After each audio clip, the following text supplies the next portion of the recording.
Hello, YouTube. It's John Avenger once again, and welcome to another live commentary. Yeah, it took a couple of days to do another one, but this is the one you guys have been waiting for. I saw this movie about a year ago on my tablet.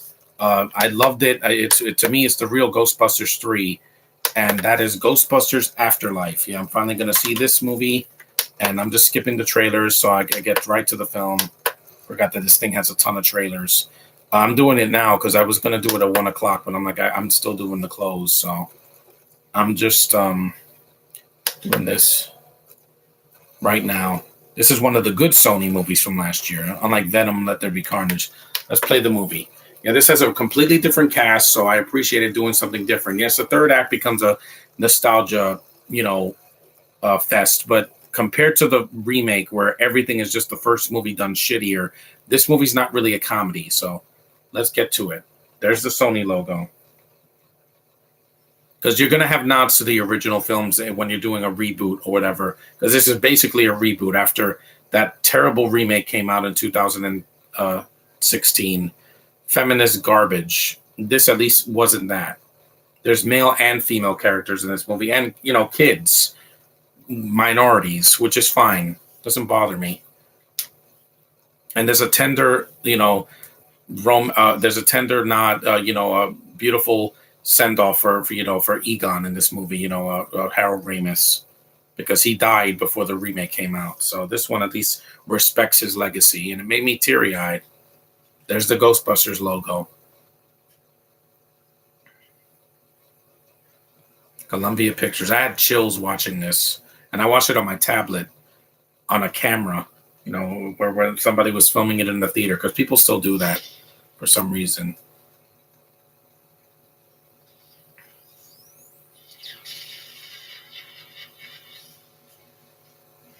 That's a body double for Ramis because, he's only on screen as a CGI ghost at the end. Shandor Mining Company, yeah.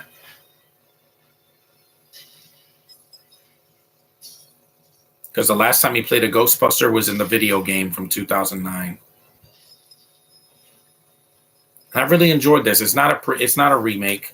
It does its own thing. This has Finn Wolfhard from Stranger Things, which he was dressed up as a Ghostbuster. This has 2 post-credit scenes.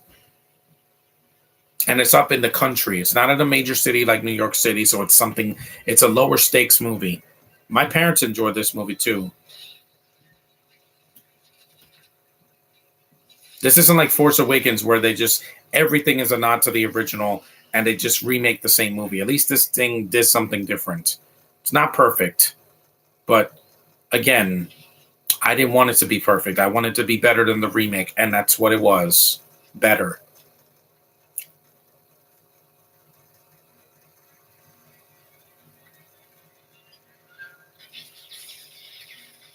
And this film looks great. Also, rest in peace, Ivan Reitman. We miss you, man.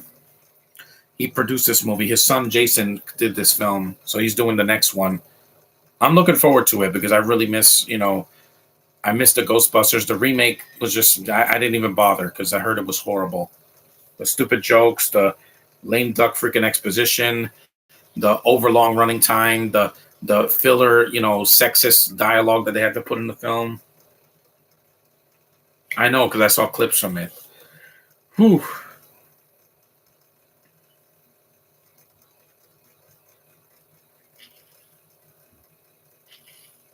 Mm-hmm. And I do appreciate that the ghosts look different in this. It's not just Slimer again. Muncher looks different. He's blue and he has like caterpillar legs. Why do people have to compare everything to the past?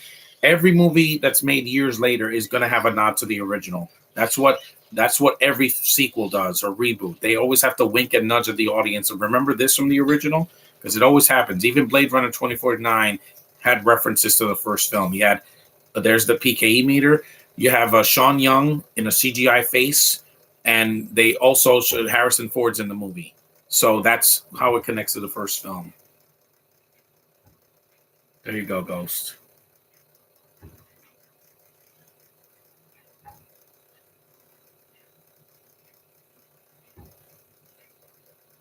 I know the chat's going to probably be dead today because it's only 11 o'clock, but I have to do this now.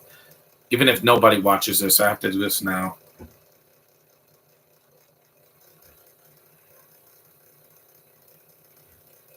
That's an awesome looking effect, and the effects are way better here than the 2016 movie.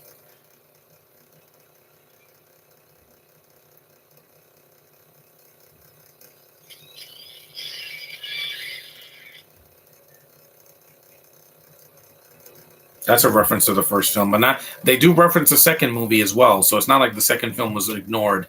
Ray's working at the Ray's occult book store from the second movie.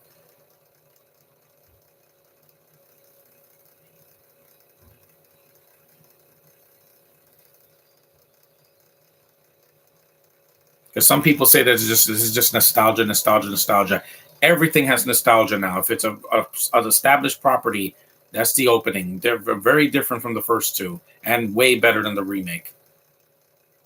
And Harold Ramis's memory is going to live forever, man. Here's the new characters. You got Finn Wolfhard with his long hair, and you have gorgeous Carrie Coon. Mwah. Yes, Josh, I think she's gorgeous. I know in the leftovers you get to see more of her. She's a beautiful woman, and she's in her 40s, not so she's not that old. And Phoebe is played by McKenna Grace, she's blonde. She's cute, but I'm not old enough for me.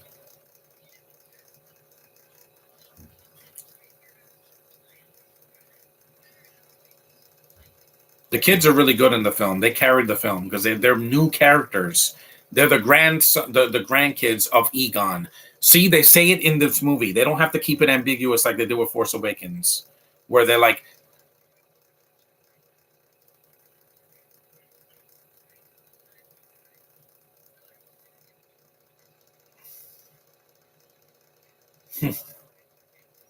it's not really a comedy because it's dead serious for most of it. There's some comedic stuff with Paul Rudd and also at the very end, which we'll get to, which I love that. I'm going to react to it.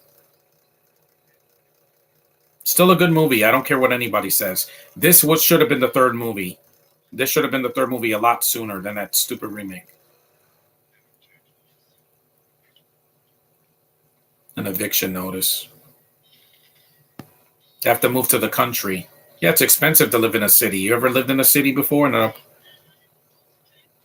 It's a great looking movie, by the way, too. Because some people were like, "Oh, this movie is just Stranger Things, but it's a kids movie." I'm like, "So what? You wanted a more adult Ghostbusters? I didn't need to see the old Ghostbusters doing nothing like what they did with Force Awakens. Han does something, then he dies. Leia doesn't do anything, and then Luke doesn't do anything either. So this doesn't disrespect the franchise like the remake did."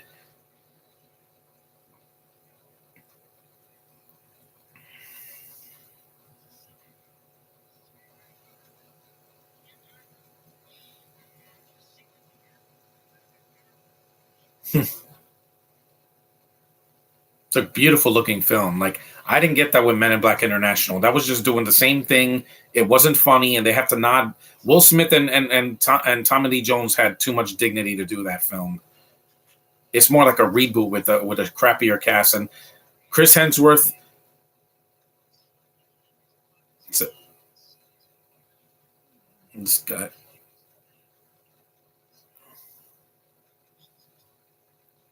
That's a reference to the first movie. At least they're up in the country where it's quiet, mainly because they filmed this movie during COVID. You can definitely tell that. That's why Carrie Coon doesn't kiss Paul Rudd in this movie when they're out on a date or whatever. Because again, they made this during COVID. They got delayed so much that we finally got it. McKenna Grace she was Captain. She was Brie Larson's Carol Danvers as a little girl in a flashback.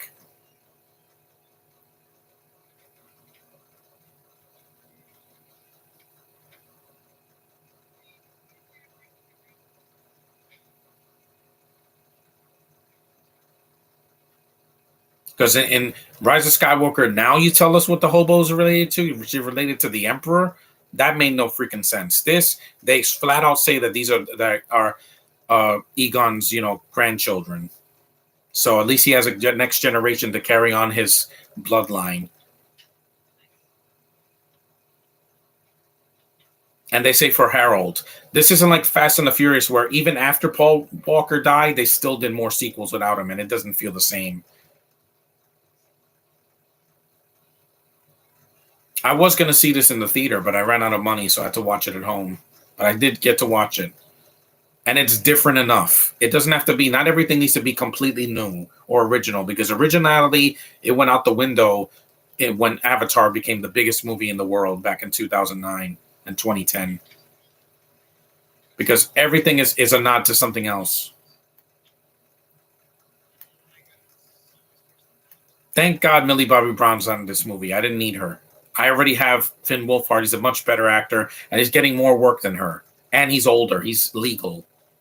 Plus, he looks like Mikey Reed from Victorious, just with different hair color.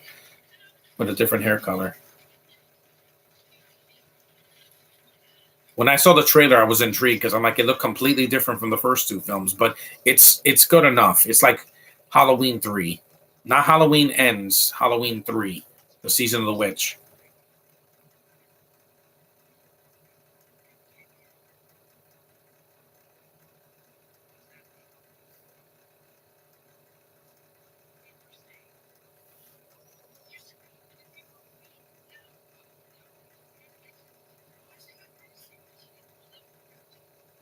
Mm, that's true.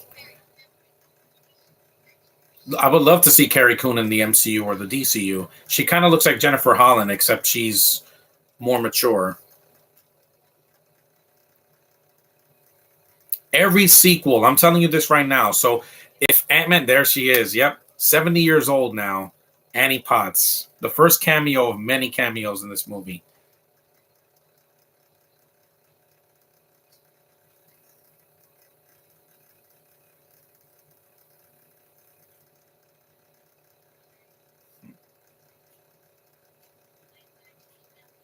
Yep, I remember you.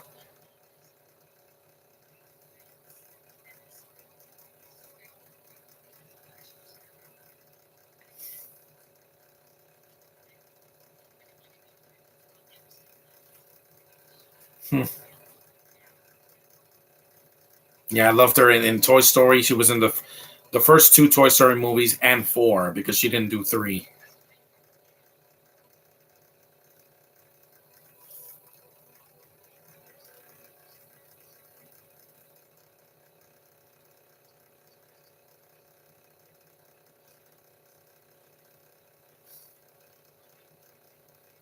Yeah, it's a good cameo, and it doesn't disrespect because in the remake they had to kill Bill Murray to shoehorn how much they don't care about men in that movie. We get it already.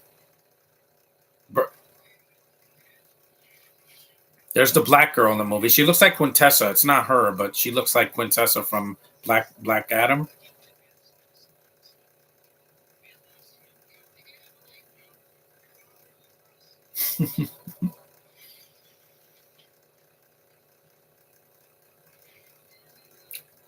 Also, this doesn't take place in the 80s like Stranger Things. That's not Quintessa, no. It looks like her, though.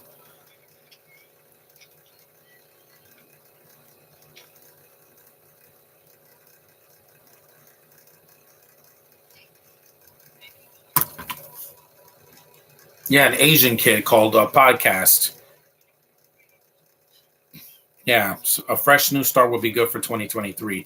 I want to get a new tablet. My old tablet is whacking me off. It's not the same. It's not, it won't even turn on for more than a few seconds. It's like Sonic. The 2000 the 2020 Sonic movie had a lot of references to the game. A lot. Not just Tails at the end, but also the theme music of Sonic at the end, his spin stash, the Robotnik's big mustache. Yeah, a lot of references to the game. Everything is going to reference something. Yes. She said that references what Harvey Weinstein did. Every idea comes from something that happened in the past, guys. You got to let that go. I'm not looking for originality next year. I just want movies to be good, not crappy.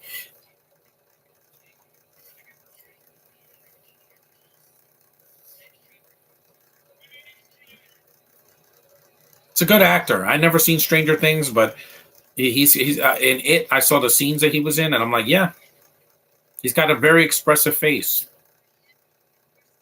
There's some product placement in the movie. Yes, there is. But the first two movies had that.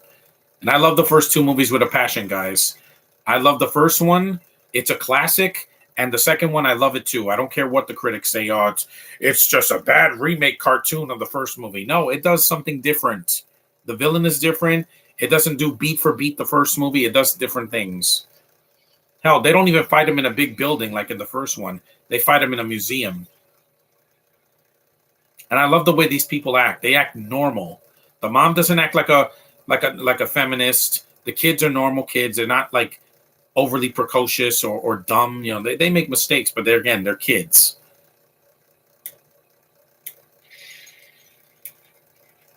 References don't bother me. If that's the only thing you got, then it's a problem. If you're not telling a compelling story, then it's a problem. Like with Rise of Skywalker or Rogue One, where they're trying to tell a story we didn't ask for, and yet they reference the original so much. I'm like, just stop. Please stop. We get it already. The past exists. I remember everything about Star Wars that I saw when I was a kid. I didn't need to have movies remind me how much I love the originals. Sonic did that, and I only played the first 3 Sonic games when I was a kid. The first 3. Never played Sonic, Spinball or Adventure or Adventure 2 or Shadow the Hedgehog or any of those because I didn't have a Dreamcast at the time or the PS2 or whatever. Mm-hmm. The last Sega system I got was the Nomad back in the 90s.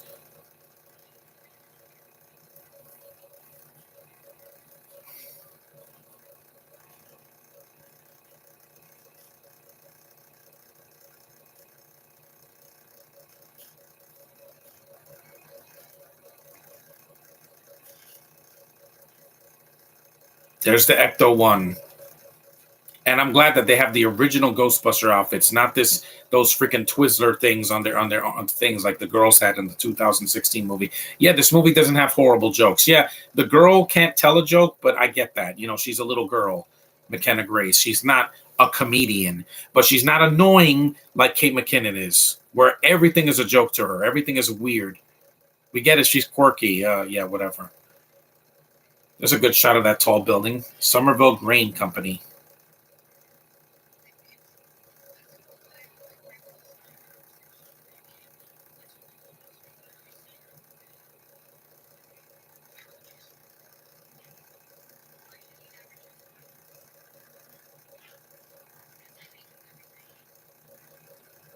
I don't know if that was a joke or an observation.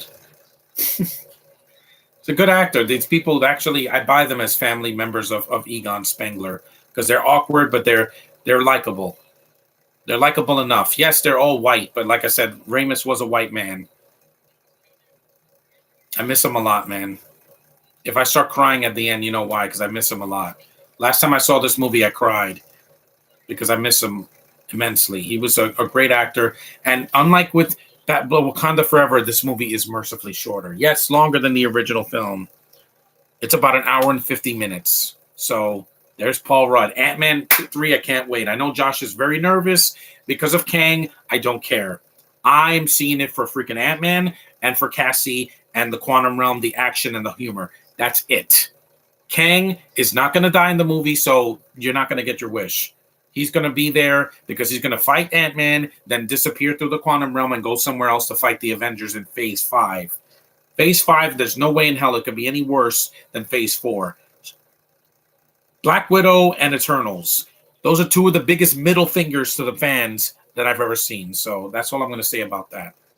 Rudd's a good actor. I liked him in other stuff. Clueless.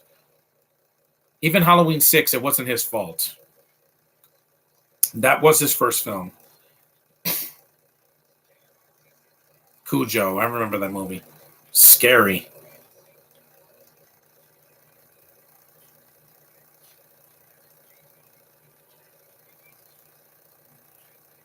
Yeah, show that to a bunch of kids. Look at that kid smiling. That movie is terrifying, especially since I was afraid of dogs my entire life since I was a little kid. There's podcast.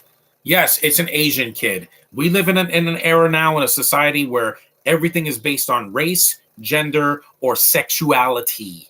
So when they put an Asian kid in a Ghostbusters movie, it doesn't bother me because it's something different. In the remake, it's like, let's just have four women, three people that are white, and one that's black. Why? Because they did that in the original. This, at least, is something different. A person of color doesn't scare me off. It's what comes out of their mouth that will. Just saying. Asians don't scare me. I don't know why people are terrified of them. They do sell, Josh. Go watch Shang-Chi again. Did that movie do well? Yeah, it did. And did it get a 40% on Rotten Tomatoes? No. It got a higher rating than Eternals. When McKenna's a woman, she's going to be beautiful. I'm telling you that. Yep, I do a lot of podcasts too, so relatable. And man, Carrie Coon, even with that short hair, they try to make her look ugly. I'm like, no, she's a hot mom. When you see her in the third act in that yellow dress, mwah. Yes, I'm heterosexual, guys. I've never hid that in any podcast I've done.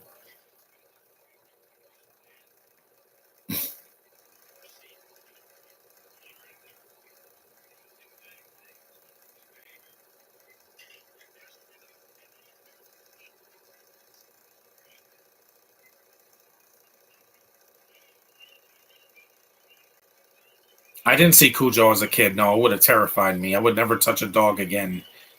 I saw the movie a couple years back in the 2010s. I saw it on cable. A bat bites his nose and he becomes unstable. And that scene in the car where the mom is trying to protect her son from the dog, it's terrifying because it's a real dog. It's not CGI. At least they got actors that can act in this movie. They didn't get, let's put Kevin Hart in there. No, that would have been painful.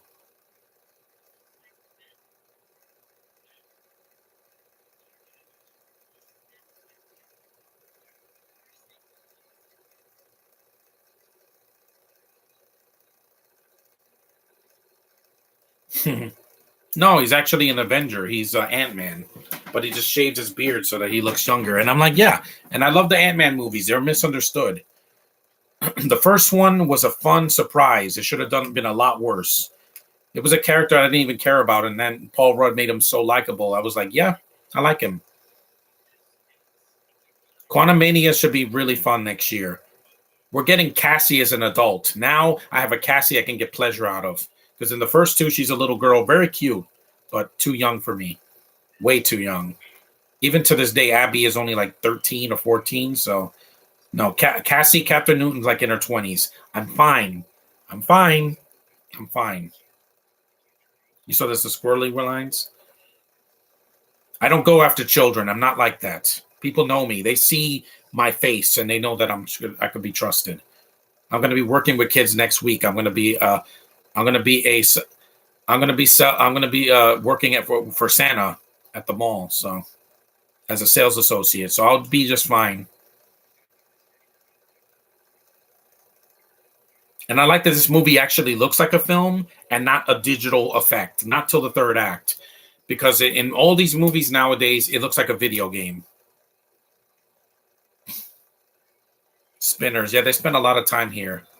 It's like a 50s diner, kind of like Riverdale, or not Back to the Future, like American Graffiti.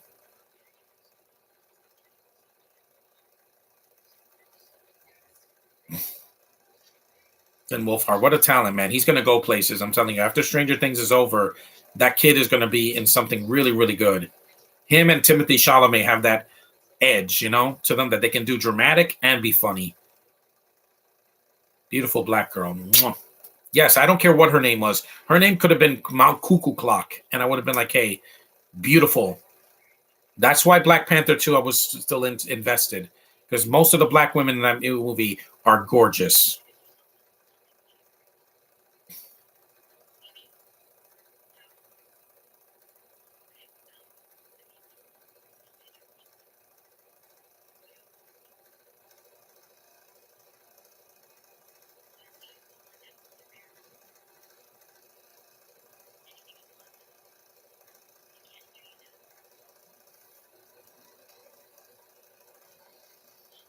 And I do appreciate the little piano music from the first movie.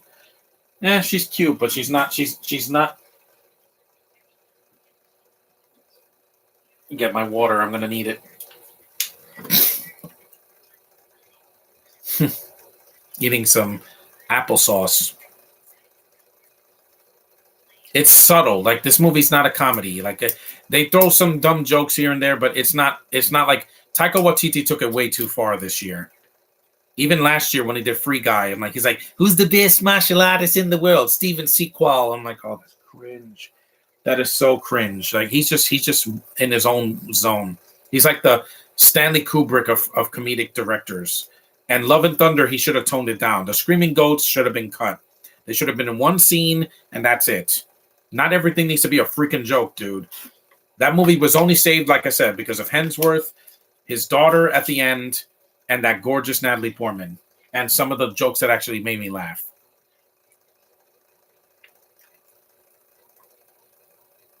Not everything is a freaking joke. Here, when the ghosts are attacking, it's not funny. It's dead serious.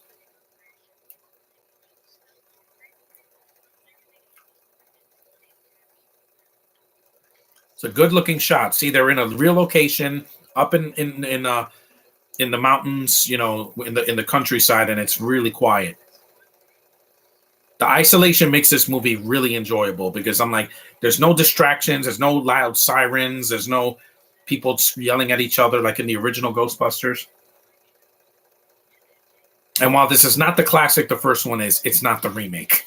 All you got to do is be better than the one that came before it, and that was the 2016 movie, and nobody liked that. It's a terrible comedy, and it's just inferior to the original and the sequel, and this one. And this movie only suffered because of Encanto and because of that god awful Eternals movie. Uh huh. Because it came out a few weeks after that, and it did well enough. You don't need a $200 million budget for a movie to look great. Case in point, it's great that they're exploring. I'm doing that in the new Pokemon game. I love it. Pokemon Scarlet and Violet is amazing, guys. Don't listen to the critics saying it's buggy, it's technically glitched, it's not as good as the original. It's a great game. I've been having a ball playing it all day, today and yesterday.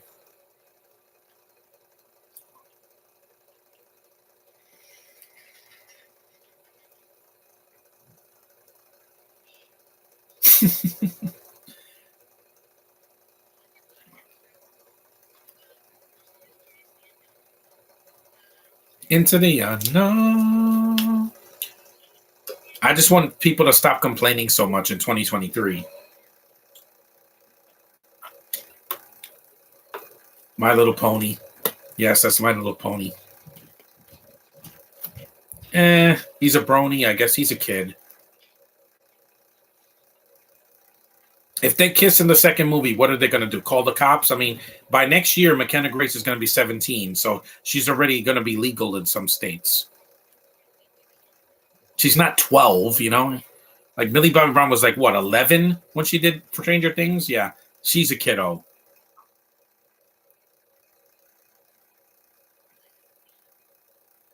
My mom thought if she was a non-binary. No, this is a girl, just with Egon's hair, curly hair.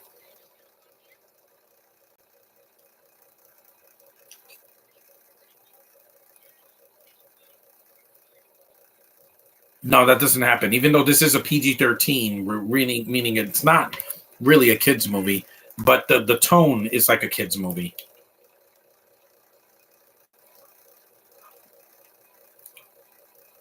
And this is so much better than that last Fantastic Beasts movie. It's a lot shorter. While that movie had its moments, it needed to be shorter. 2.5 hours is too long. The Harry Potter movies already, some of those were way too long. So making a spin-off that's almost just as long, I'm like, you could have toned it down a little bit. The second movie was the shortest at 1 hour and 50 minutes. But once it's like 2.5 hours, I'm like, please, for the love of God, cut this running time in half. Please.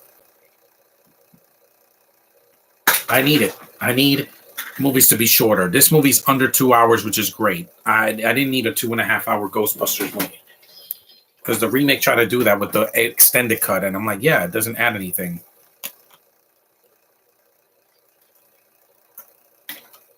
There's the PKA meter going crazy again. All these actresses started as cute little girls, and then they became gorgeous women. It happened with Dakota Fanning, the Olsen twins, Elizabeth Olsen. Yeah, she acted in one thing when she was a little girl in the 90s. Josh doesn't know because he hasn't seen a lot of 90s films like me. And also, who else? Mackenzie Foy, beautiful little girl when she was in Twilight. And now she's gorgeous. She's like in her 20s and beautiful. 20 is legal. I don't know why people think that 20, 21, and 22 is not legal. You're an adult. Once you're past 18, they try you as an adult in court. So, excuse me. People need to stop judging me before they meet me. Get to know me first, and then you can judge me. Not.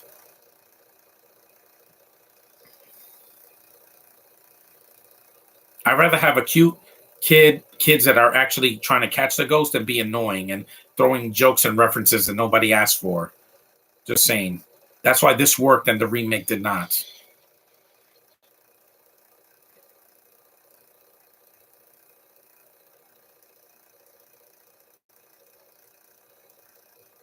In the sequel, they go into the city because it's a lot safer. And because the Ghostbusters saw what they did, they probably got to give them a place to live. Or they'll take them to the firehouse, like in the original. I'm fine with that. Just do something different. I don't want this to be the Halloween 2018, Halloween Kills, Halloween Ends. I don't want that. I want this to continue the legacy of Ghostbusters, but in a new direction. That's all I ask for. I'm not asking for the same thing. If I did, I will go watch the first two films or the cartoon. Because I have the brain to take that.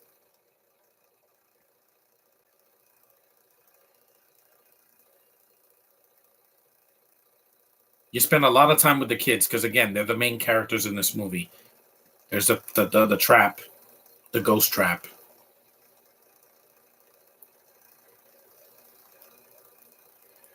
There's Chucky, yeah, another R-rated movie kids shouldn't be watching. The original Child's Play, not the remake.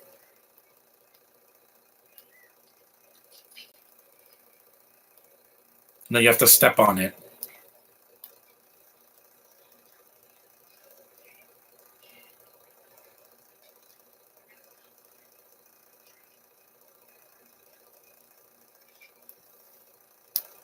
They weren't born yet. When the first movie came out, I wasn't even born yet. I was a fetus. I was developing. 1984. When the second one came out, I was 4. So actually, if you count the remake, it was 6 years ago. But we don't talk about 2016. That was like the 2020 of that decade because it was one of the worst years ever. So many celebrity deaths. A terrible freaking presidency. You had you had terrible movies and reboots of films that we didn't need. Yeah, not just Ghostbusters. You had X-Men Apocalypse, Jason Bourne. You had Suicide Squad. You had some terrible freaking franchises returning or coming to the. There's the first movie. Yeah, there they are. No, again, they weren't born.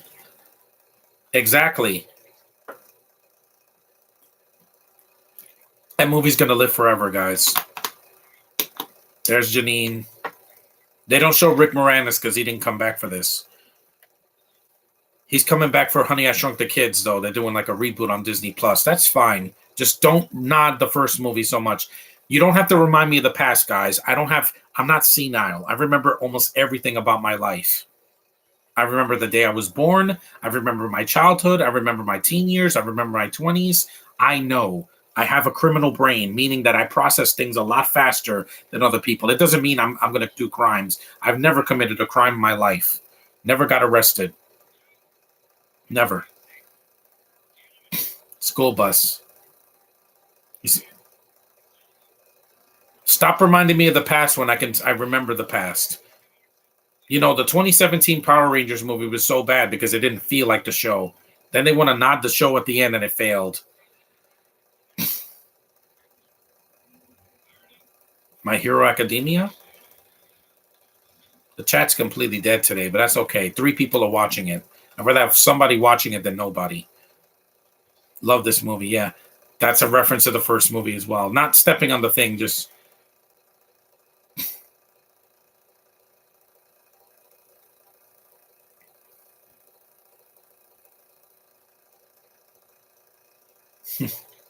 doesn't work.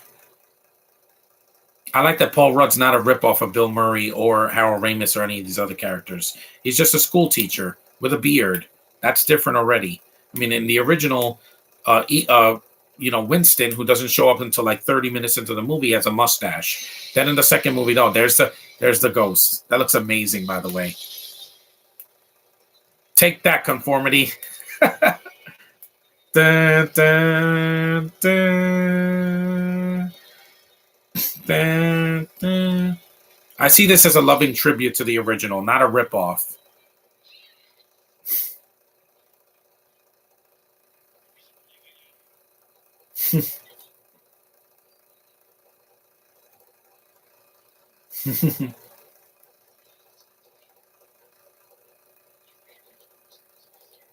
We know.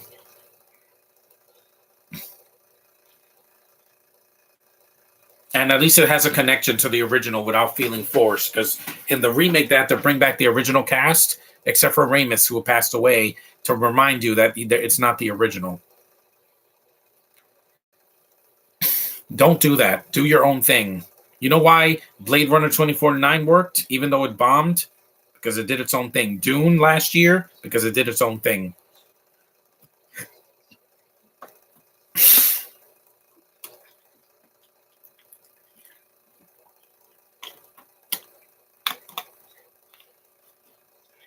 You saw there's a pile of books like in the original film in the library. I didn't notice it because I've only seen this movie twice.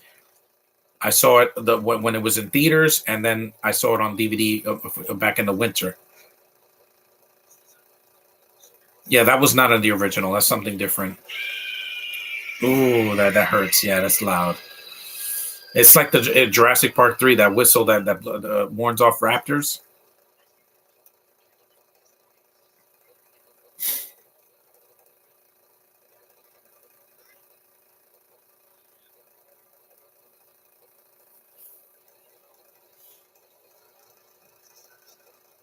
Hmm. Hmm. Hmm. Because I love the way Kang says, and man, yeah, because he's dead serious. He's not cracking jokes waka waka time. No. Phase 5, the jokes have to go out the window. Don't put too many of them. Because Black Panther 2 was dead serious and it had jokes only when it needed to be. It didn't go overboard. Namor didn't say, "Oh, you can use a suit." He didn't go waka waka waka. No, because again, it's not that kind of a movie. There's a time and place for comedy, and it's not in Phase 5. Mostly,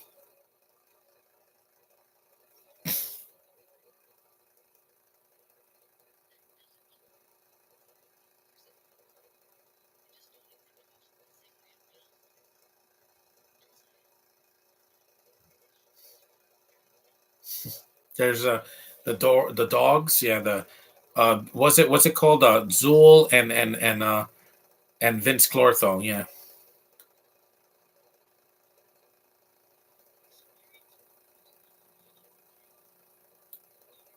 Sumerian, not Babylonian. Babylon. Why is that movie 3 hours? Oh yeah, because uh that James, what was it, Damien Chazelle or whatever, he's so far up his own ass he thinks he's gonna win best picture for that. No, it's not. Too long.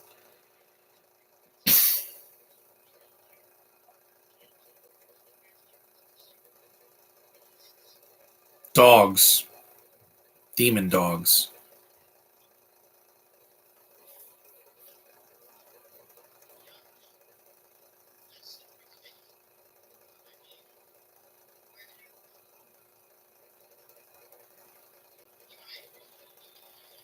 Do like the soundtrack here. It's like in Indiana Jones. When the fourth movie came out, people crapped on it because it was different. I'm like, he couldn't look for something religious again. This time he was looking for aliens.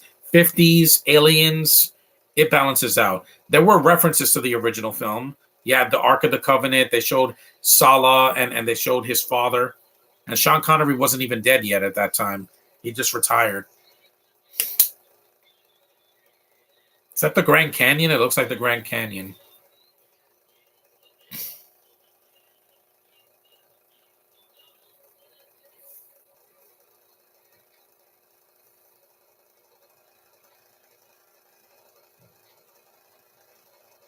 I do like the ghost designs here. They look a lot better than the remake because they don't look like neon colored Scooby Doo villains. They look like actual ghosts. This one is terrifying. It's like, and then Muncher is kind of cute. It's voiced by Josh Gad, even though it doesn't sound like him. I love the effects in this movie. They look way better. And it's while it is mostly CGI, there's some practical effects as well. Mainly the stuff from the original, the Ecto One, and the Ghost Trap and the proton packs.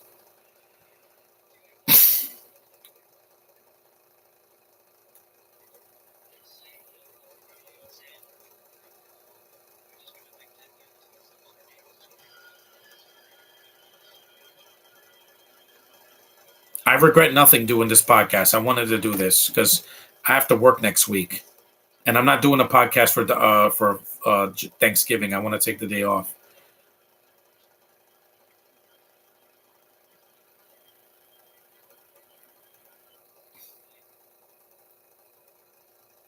Maybe in the sequel. I don't know what the new one's going to be called.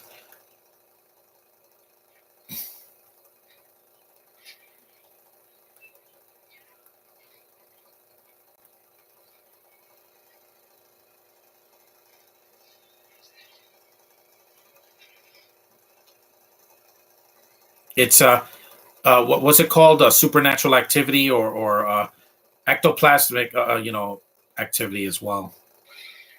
See, that's awesome. They come from underground, so that's different. That is different. It's not the containment field from the original or slime like in the second movie. They don't reference the slime. That was pretty freaky.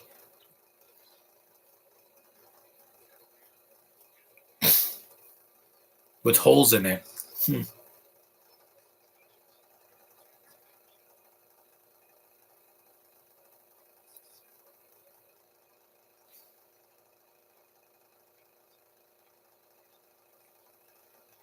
Yeah.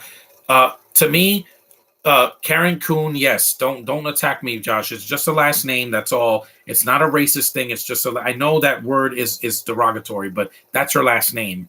Carrie Coon is the most gorgeous woman since Betty Gilpin. They have that same essence. It's a little bit older than her, but yeah, these women are just they're princesses and queens of cinema. Because when I met Rachel Lee Cook, man, what a gorgeous woman, man. She just knocked my socks off. And I was just a few feet away from her, and I was like, yep. She's in her 40s, and she still looks beautiful. She still has that lovely face that I love about women when they have an appealing, friendly face and they actually shake your hand.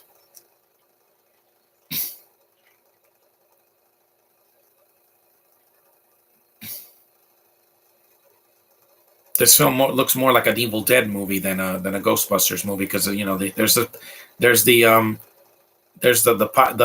pole.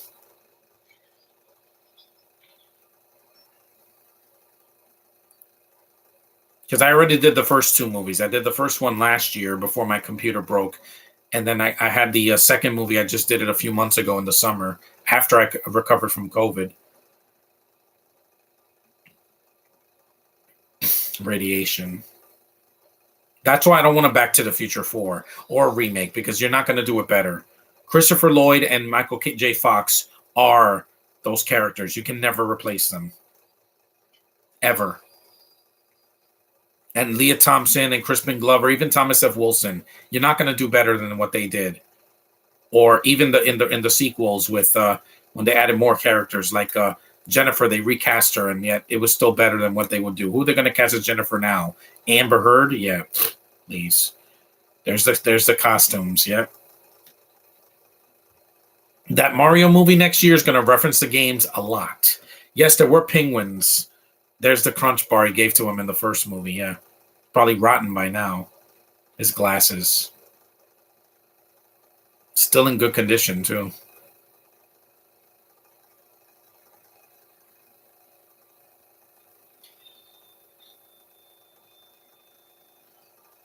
It still has that atmosphere of the first movie. And there's no, the Ghostbusters are not smoking here, because these kids are too young to smoke anyway when they filmed this, and they're not drinking either. And yes, there are nods to the original, a lot more in the third act, but it didn't bother me that much because I'm like, Force Awakens did it a lot worse because every scene in that movie is stolen from the original. They burned down a village, just like they burned down Luke's farm. They have a droid that has information about a Death Star. The Star Killer is just a Death Star. The hobo has a stick like Luke had in the original films. Do I have to keep going? No, I don't. That's why I'm never doing a podcast for those god awful sequel movies. Don't care. I wouldn't even do one for Solo, and I can barely see that. At least this movie, I could see what's going on. Because when I saw this on my tablet last year, I could barely see what was going on. We're almost an hour in, and yeah, look at all that's happened.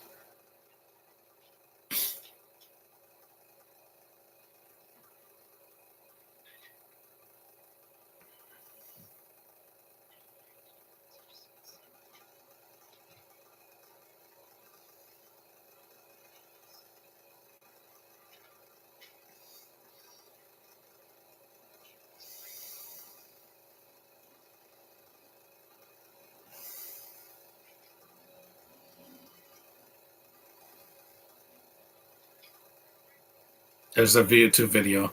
Experience to dread or space in our attic.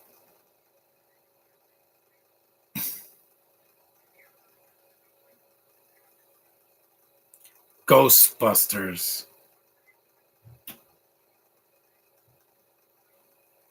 We're ready to believe you.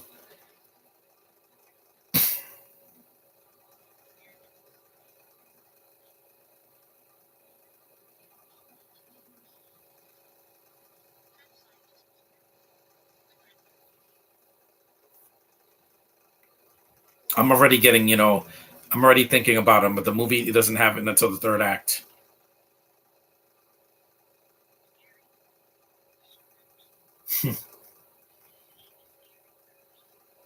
That's a different name. It's not like Walter Peck. They didn't have to put him in the movie because we already remember him from the first film. And I'm glad that it wasn't. I'm glad that this movie didn't have a Walter Peck or this guy in the second movie.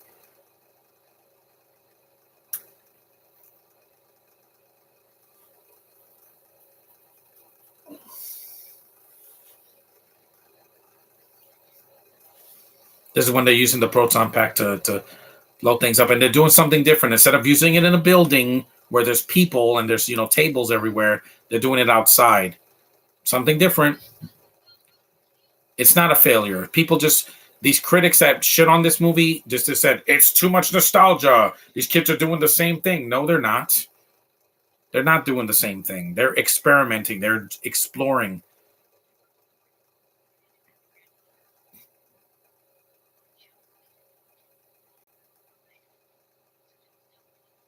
It's different enough, and they live in the country instead of a major city.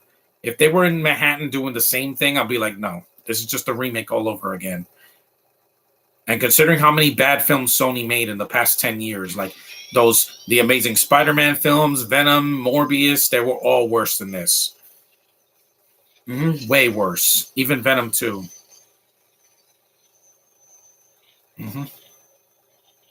Here we go.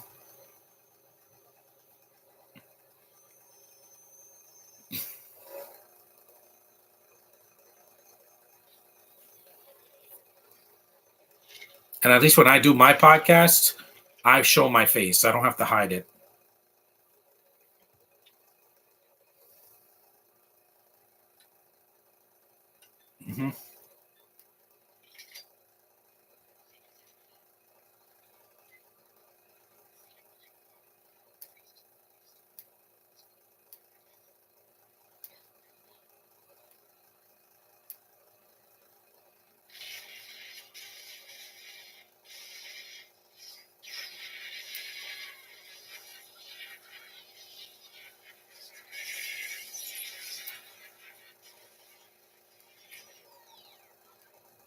What were people expecting? They were expecting this to be the first Smith movie again.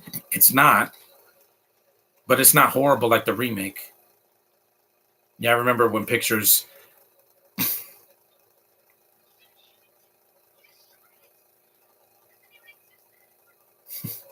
You obliterate it.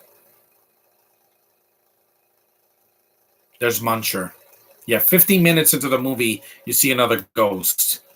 You have the one that escaped through the the trap, and now you have this one. Slimer took a lot sooner to come into the movie. He came like 30 or 40 minutes into the film, 20 or 30 minutes, yeah. And he's blue, not green. People just want to see the same thing all over again, or they want to see something to be. Then when something's completely different, they're like, "Hey, that's too different. It's not even the original." Make up your mind. You want the same thing, or you want something different. You can't get in the middle. There is no middle ground anymore. You're either one thing or you're the other. There is no middle. For me, I'm heterosexual. I'm not queer and I'm not bi-curious. There is no middle ground for me. It's women or nothing. That's it. There is nothing else in this world I get off on. Nothing else. There's a residue. He bites pipes for some reason. He doesn't eat food like Slimer.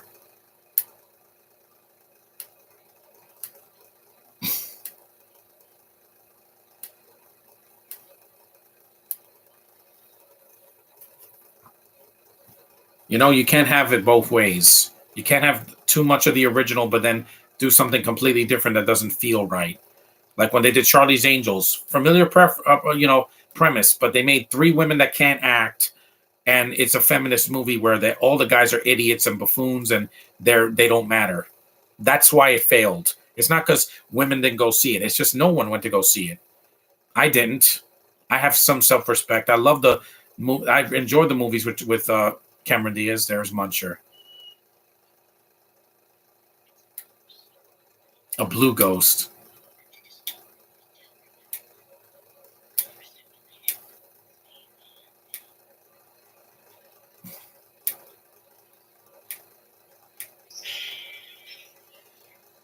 There he is.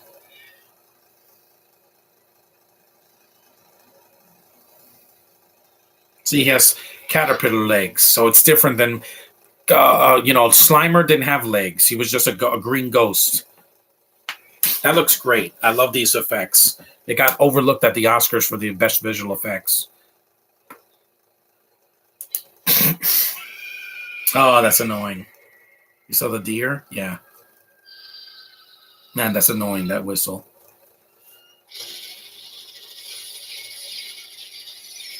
Damn. Like, if they do a reboot of The Mask, they can't do it like the original film. They tried that with Son of the Mask, and it failed.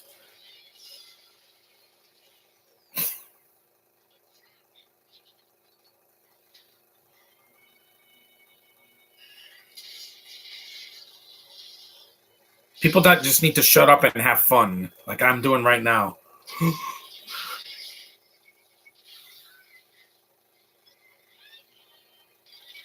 They don't catch it right away because it escapes. It's like a Pokeball catching a Pokemon. Now see, they escape. He escapes. See? They don't catch it right away. They're not professionals. They're kids. I like that it escaped because Slimer did escape at first. When they blast it, he goes to the walls, and then they catch him. When they get him in the dining room. So, plus, in the original, Slimer was like this small. Then they made him bigger in the second one and in the third one.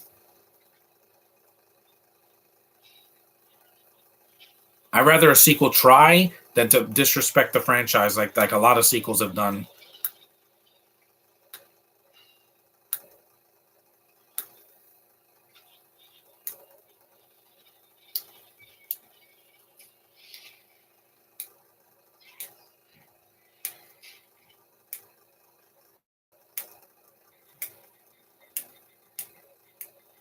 There's a marketable face right there.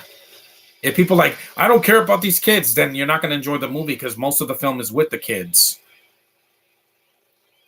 Yeah, and even the black girl, she does something in the third act. They're not replacing the original actors; they're just new characters, but they're likable. They're not Mary Sue's, they're not Gary Stu's, and they don't make them like the stupid comic relief like they did with Spin in Force Awakens. Whoa. I like the nods. It doesn't bother me that much. With some people, it did. But after seeing the remake, those stupid clips, licking the proton pack and the stupid fart jokes and all queef jokes, that was just too much.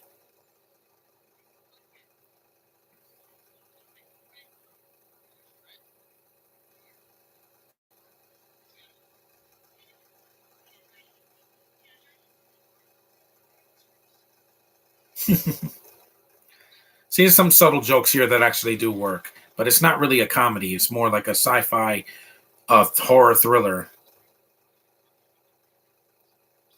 Coca-Cola again.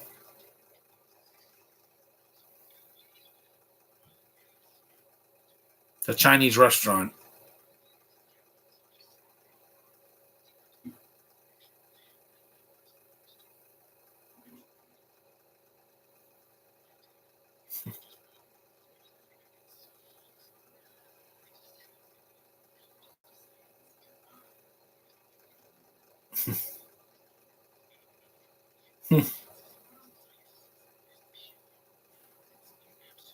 Sometimes critics just want movies to speak to them, but I don't need that. Just entertain me. Don't preach. I've said that many times before. Because when you're preaching, you end up like Disney, preaching about we have to include people of color and we have to include gay people and we have to preach to a message to kids. And they failed this year mostly.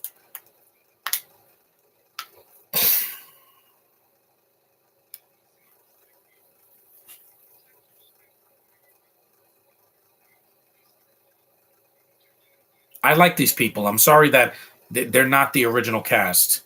She's not. She's not Dana from the original, and Sigourney Weaver doesn't show up until the end credits. So if you were waiting for her, you have to wait a little longer. Yeah, exactly. She showed up. Hmm.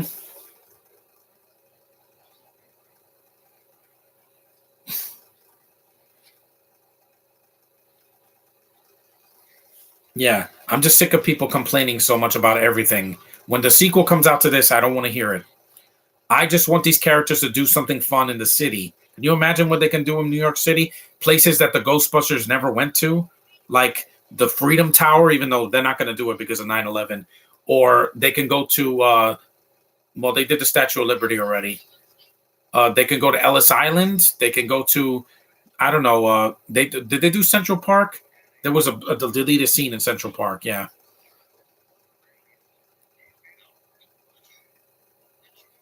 I'm not sure.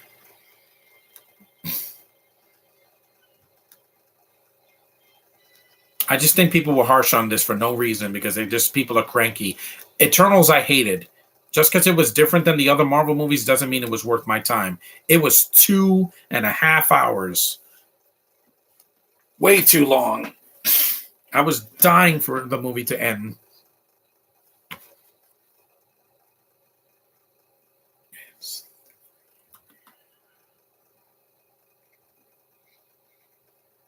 This says it's 2 hours and 4 minutes. No, that's with the end credits. Without it, it's about an hour and 50. And there's two post credit scenes. So even with those two post credit scenes, about 155. There he is. He's eating the fire hydrant.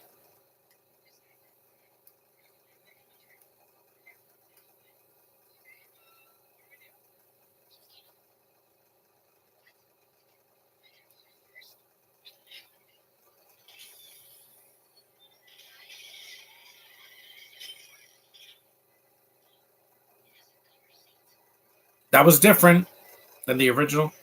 Huh?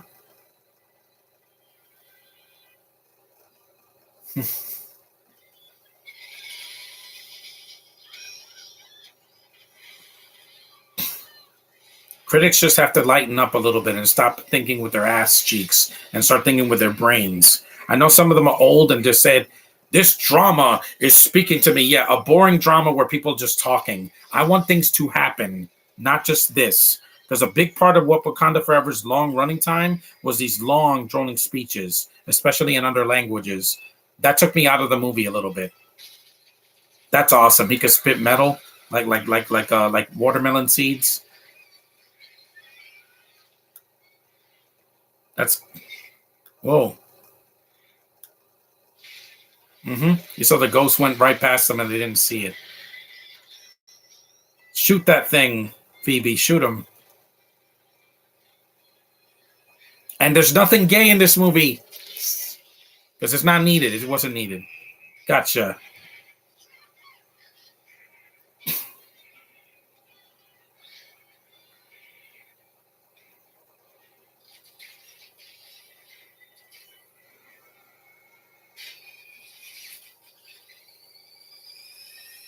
That's right. Go, go, go, go, go. Still a fun movie. Even after a year, it still it aged a lot better than some other films that came out this year. Like Morbius, I already forgot about it because it's terrible.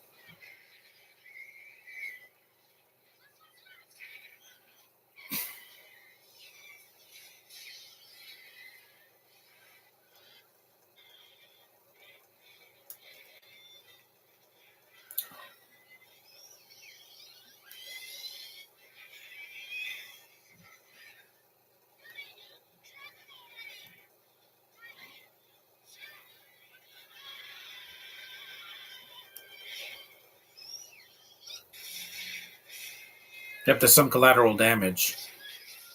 But unlike Man of Steel, the whole town doesn't get destroyed.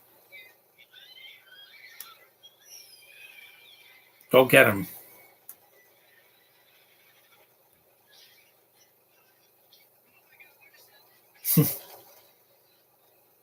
We're an hour into the movie.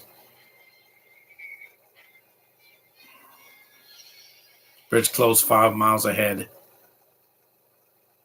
It's a great shot of the fields. Yeah.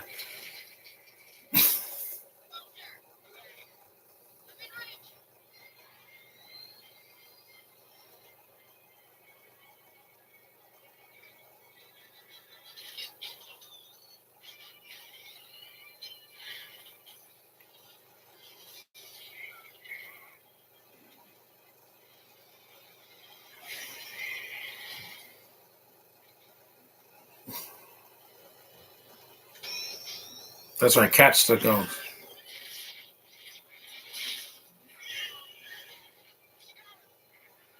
No, catch that sucker.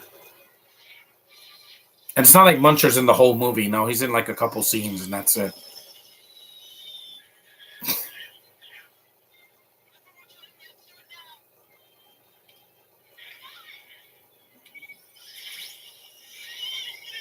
That's right.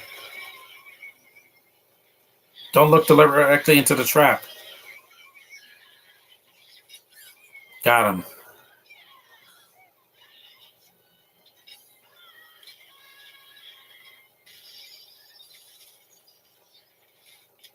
She just barely escaped. Yeah, just enjoy a movie. Shut up about how the movie looks, and with Avatar, I bet that movie's going to get a rotten on Rotten Tomatoes because say, oh, more CGI cats doing the same thing except in water. Big whoop. Like if I wanted to see that, I'll just see Avatar: The Last Airbender. The first book is about water bending. Not this. Not we're going to be swimming and ripping off Aquaman, and I'm like, yeah, no thanks, guys.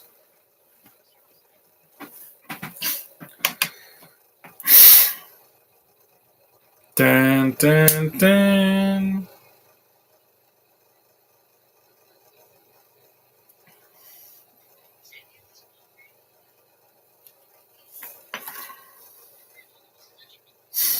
Yes.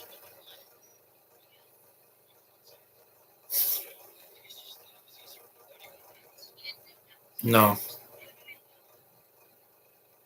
He had a lot of problems. He had a fallout with the rest of the guys. That's why Ray says Egon can burn in hell. I'm like, yeah, because it's a reference to the first movie. When a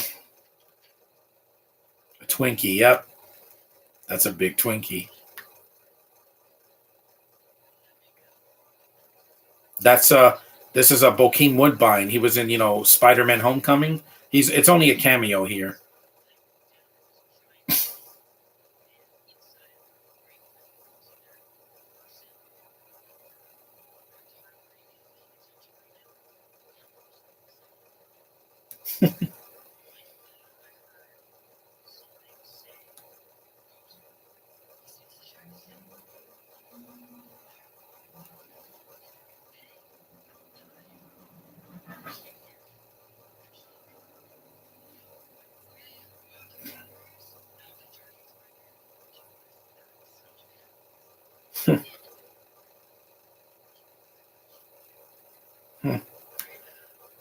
Her dad is the sheriff of the town, of this small town.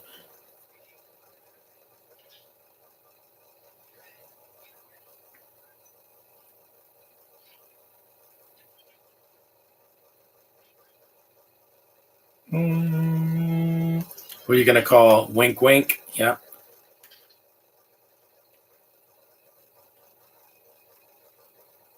She calls Ray and then the occult book because they have to show the Ghostbusters eventually.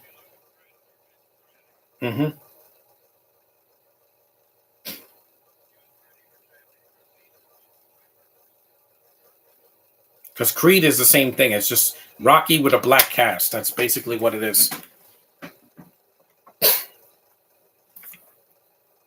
There he is, our first of the original Ghostbusters that are still living. There's Ray. Yep. Dan freaking Aykroyd, sir. An hour into the movie, but at least he shows up a lot closer than Luke does in Force Awakens. Cult.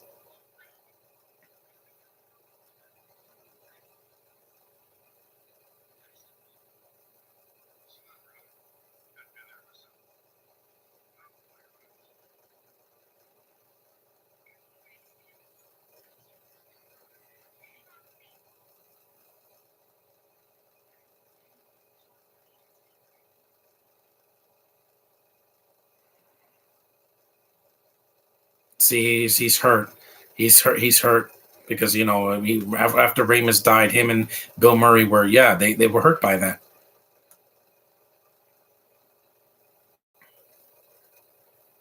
But here, unlike Wakanda Forever, at least they had a body double for him in the beginning. So yeah, we all miss you, Harold. We all miss you.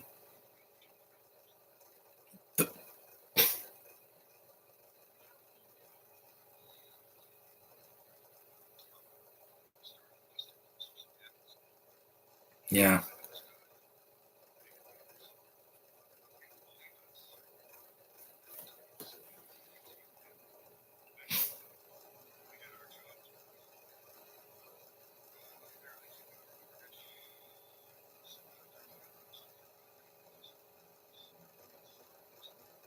Hmm. So they're gonna probably build a new firehouse in the sequel.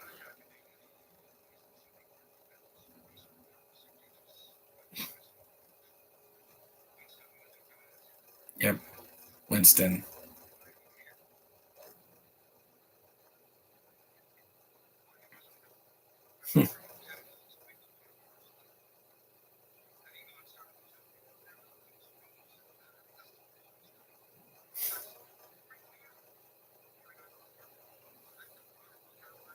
I love these actors from the original so much, man. Even in other movies.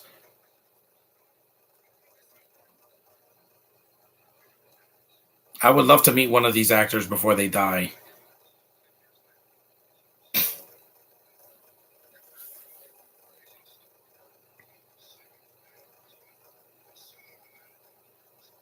Hmm.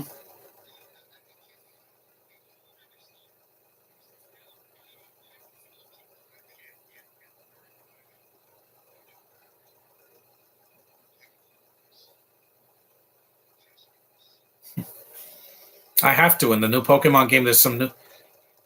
Hmm. It's done way better here than in Rise of Skywalker because it doesn't insult the original. And when they show up at the end, I got a boner. Yes, that's the nostalgic talking, but guess what? I didn't care. I wanted to see those actors come back after so many years.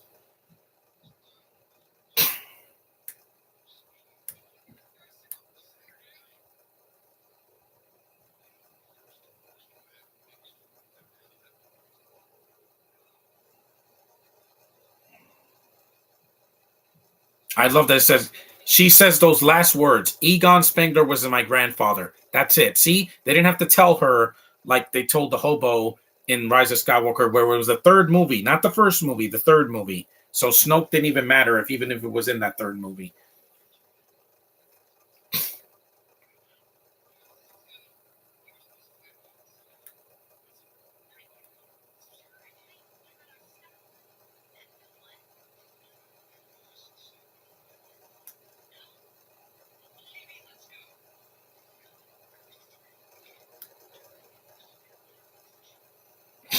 See, they never believe them, even though this has happened 3 times, and in the video game as well.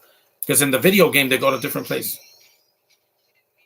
It's gonna blast you into oblivion, dude. You saw what happened to you in Spider-Man: Homecoming. I love. She's a good actress, man. I like her. And no, not that way, Josh. She's too young. Wait till she's 18, and then she'll be fine. Now, Mackenzie Foy, yeah, all bets are off. She's 22 now, and so is and the girl that plays Quintessa is like 26. The Haley Steinfeld and Caitlin are the same age. They'll be 26 in December, and I'm gonna go crazy, posting a bunch of pictures on them on Facebook like you've never seen, sir. Because I love those two with a passion. And the third act, yes, it's very nostalgic. It is. Once Paul Rudd goes into the store, which is different, it's a store, not, like the kitchen table like in the original. And he sees the mini Marshmallow Man, which are adorable, by the way. They're like this small. This is what they look like. See? Yeah. I still enjoy this movie. I don't care what anybody says. The chat's been dead, but who cares? They thought I was doing this podcast at 1:30. No, the movie's too long. It's long enough. I didn't.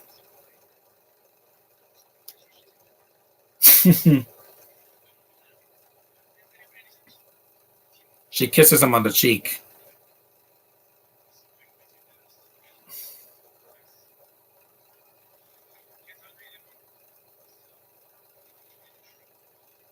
I can't have shrimp. It makes my eyes swell up.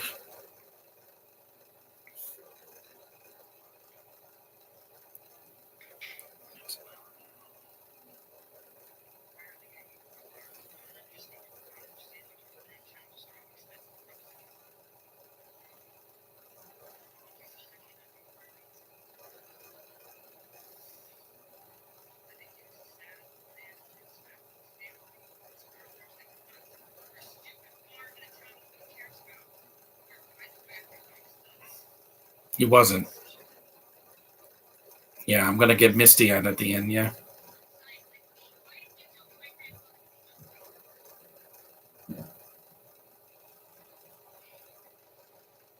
But there's reconciliation at the end, and that's what works in this movie. I'm Ray. Ray what? Skywalker. No, you're not a Skywalker. You're not related to Leia, Luke, or Han. And you're not even related to Kylo Ren. That would have made more sense. If they were brother and sister, that would have made sense. But they didn't go that route. They can't do it. They can't write a good story. Yeah.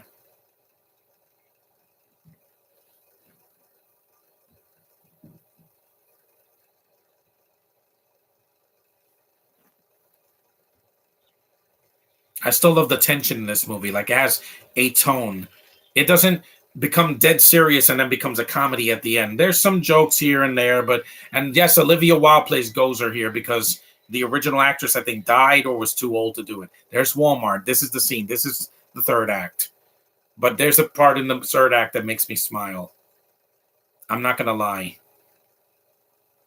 This is when he walks around Walmart and then sees the dog. It's CGI this time, but it doesn't hop around like a bunny rabbit like in the original. That made me laugh because that was dumb. It hops around like a bunny in midair. There's Baskin Robbins. Yeah, get reference to Ant-Man, the first Ant-Man. I love the MCU. Is it perfect? No. There have been a lot of films in Phase 4 that I was not a big fan of, or that they made a lot of mistakes, but they still managed to stick the landing. There's the little guys. Yeah. Mini Stay Puft Marshmallow Man. Look how cute they are. Because Baby Yoda was a big thing. That's why. Hello, little guy. And the CG looks cute. Oh, I want to get one of those. I had that toy when I was a kid. Stay Puft.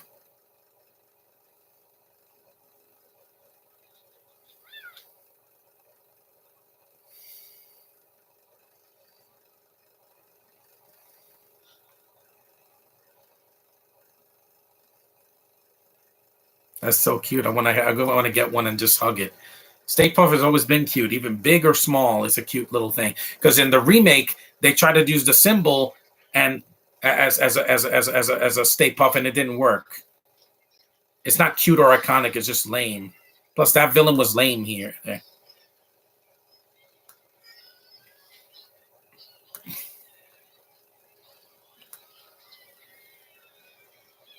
Those are drones, yeah. And this is a much better sequel than Hocus Pocus 2 or Speed 2 or even Rise of Skywalker. I'm sorry. This actually has continuity with this first and second film.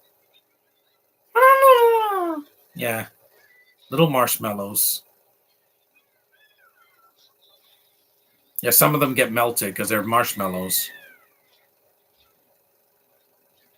So they're eating chocolate. Get it? They're going to make a s'mores? Yeah. They're like the Minions, or like I said, like Baby Yoda. Just enjoy the film, guys. There's going to be nods to the original. You can't avoid that. People got to stop saying, Andor, it has no references to Star Wars. It's going to when he dies in Rogue One. So, you for that, Disney Plus. That show is boring. It's people talking. That's not why I watch Star Wars. I want to see things happening. There's the dog eating the dog food.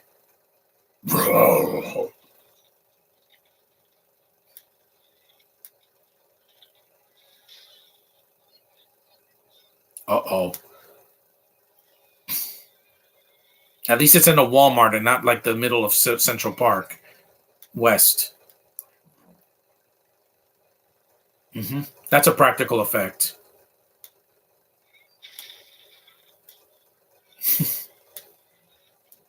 It's not hopping this time. It's running, which is just what it should have done in the original. It like breaks through a wall, and some of the effects look kind of weak. That's probably the only effect in the original film that looks weird. The dogs. When it's a puppet, it looks great, but when it's like breaking through the walls, it looks like a bad cartoon. It's like stop motion, and then when it's hopping, it looks ridiculous. I was laughing when I saw that. He should have ran.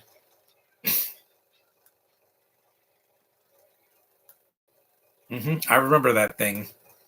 That's the one thing they didn't rip off in the remake. Those devil dogs. Go Zool and Vince Clortho.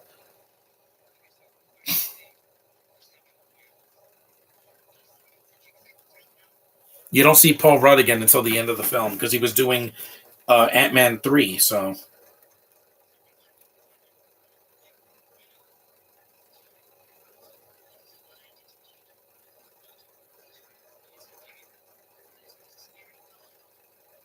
And I'm going to say this right now. She's a much better actress than freaking Millie Bobby Brown. She's just getting work because she's British.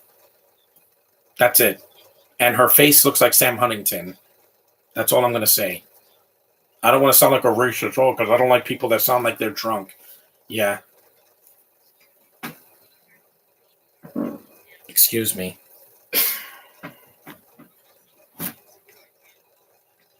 You saw the people are listening to her. Maybe because she doesn't have an accent that she's trying to hide. They're going underground. See, it's different enough. It's not every shot in this movie is the original. No, it's completely different. Yes, there's nods to it, but it didn't bother me that much. The critics are just like, oh, that's handicaps the movie because this movie's just it's just remaking the first movie again.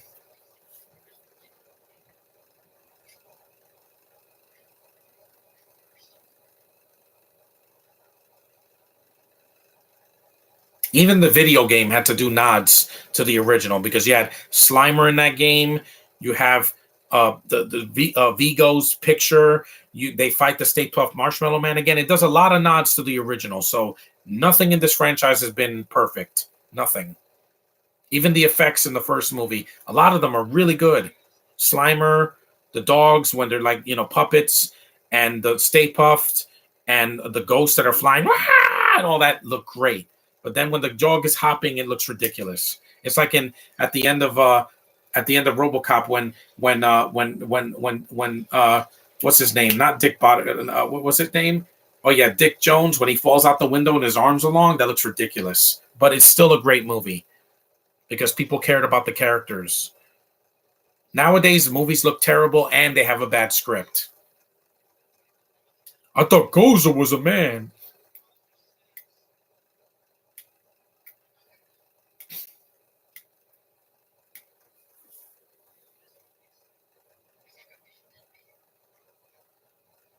Oh, like Temple of Doom.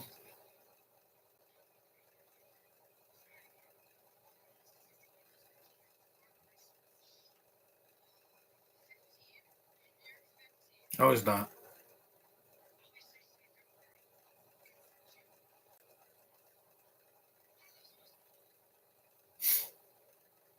It says the years.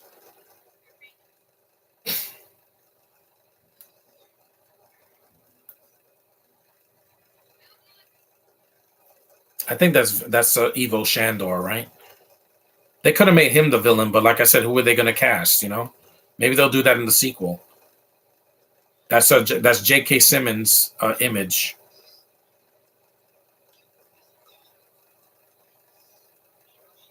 Hmm. They might bring him back in the next movie.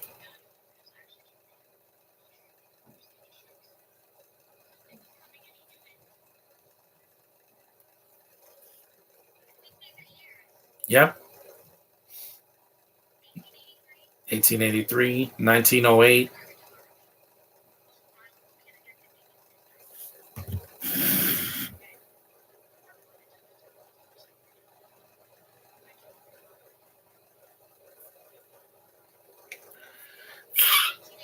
Yep, the year the movie came out. Hmm. 1989, that was another year. 2012, 2021, the year that this movie came out. Wink.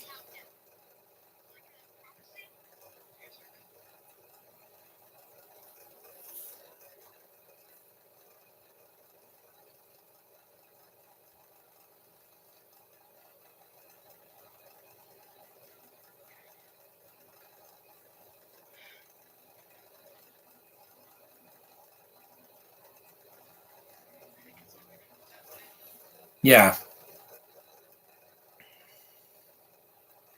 we're almost done. Let me see how much battery power I have. 64%. It'll be enough.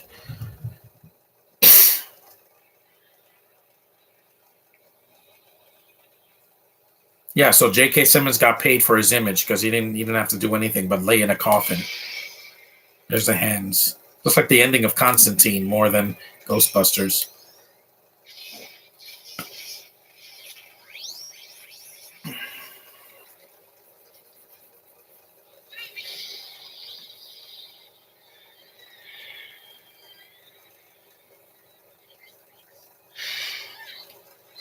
See, he's alive.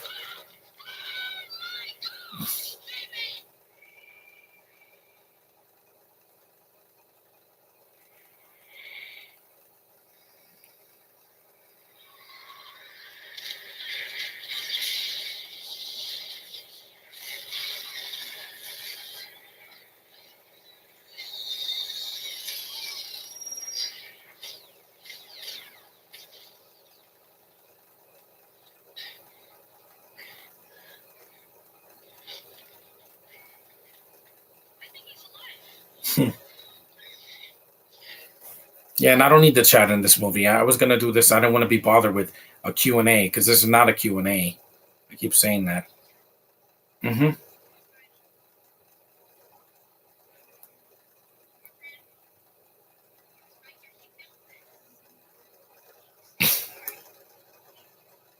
Mm-hmm. Yes, he did.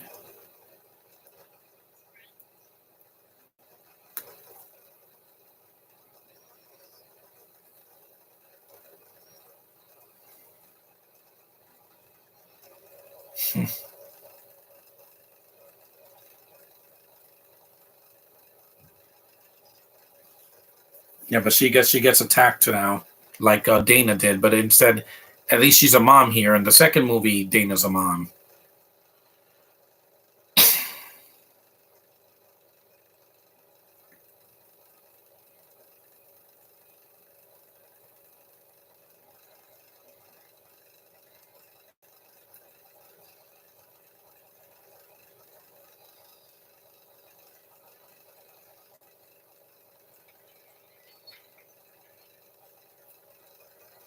And I already did Evolution, so I don't have to do a podcast for that next year. I'm not doing the remake because I'm not. I just refuse. I don't want to watch that movie. It's the same thing as the 1984 film, but done worse. And the jokes in that movie are not funny. I know that. There's not one joke in that movie that made people laugh.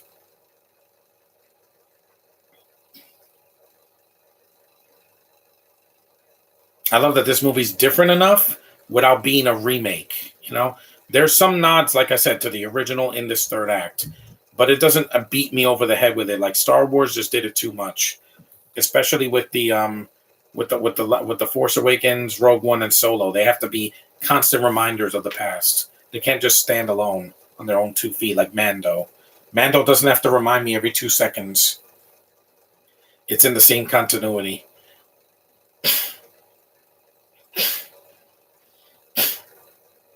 So he's lighting the way.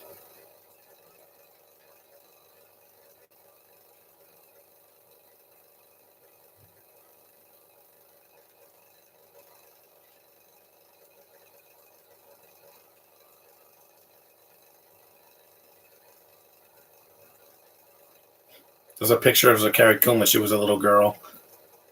It's a cute, beautiful young girl when she was young. Her.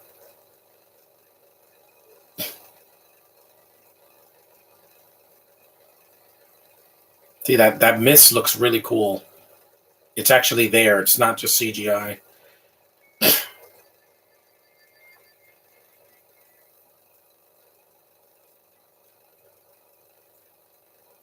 Oh, see, this one came out of nowhere. Now the kids are on their own until the third act.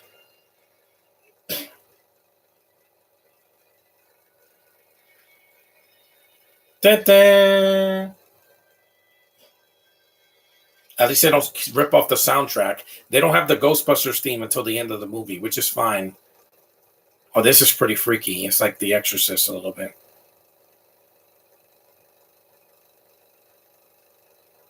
What? I can't hear you.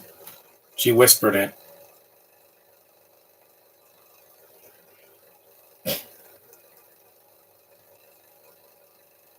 Her eyes.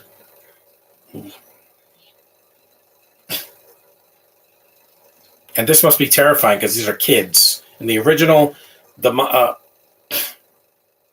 she jumps out the window. Yeah. I don't know if that was Ivan Reitman's voice, but it was a. There's no data. Yeah, it's pretty freaky.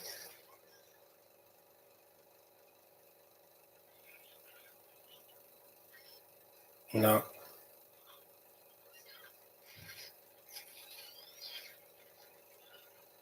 that is freaky. Yeah, that's scarier than It or It Chapter 2. That would freak me the out.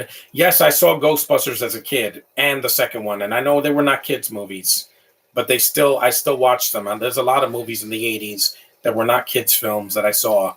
Batman '89, Ghostbusters, Ghostbusters 2. I saw Pee Wee's Big Adventure. Yeah, that was not a kids' movie, but I guess because I grew up with so much weird, dark movies in the '80s and the '90s, yeah, it didn't affect me.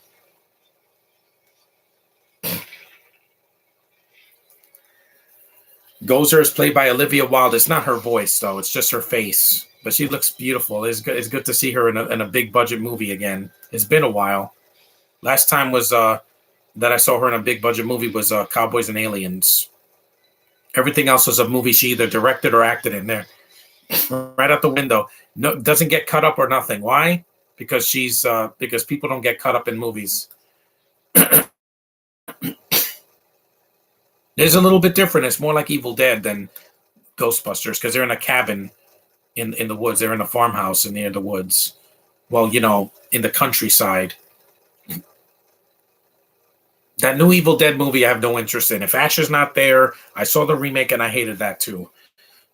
It was different because he had a female lead, but it just wasn't the same without Ash. And it was just mean spirited and just not fun.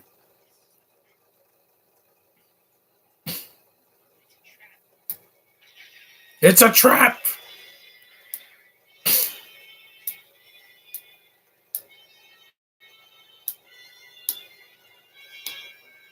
Also, this looks like the scene in Thor at the end of Thor when he's fighting that giant robot thing from Asgard.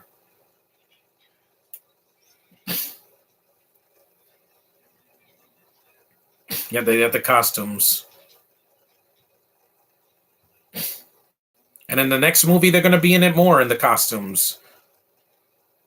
A new generation of Ghostbusters. That doesn't bother me at all. It's not like the new Star Wars where we got a movie every year. This movie came out last year. The next one's coming out next year. It's been 2 years, so they gave us some time to breathe.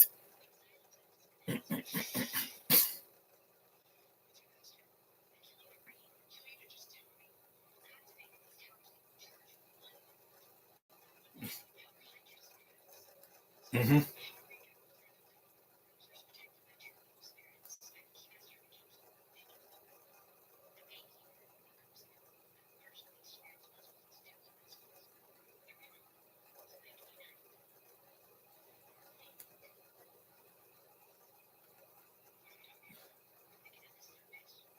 Procreation.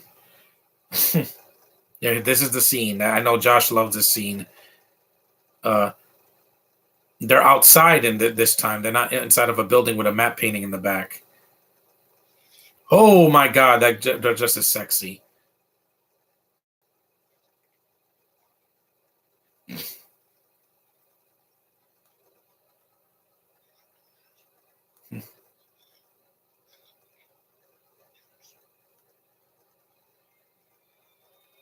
She eats that flower. Yeah, they cut right there because again, COVID. Beautiful dress, by the way. I don't know why they needed her to put a dress on, but hey, I didn't complain in the first movie with Dana podcast. So he put his name in a marker.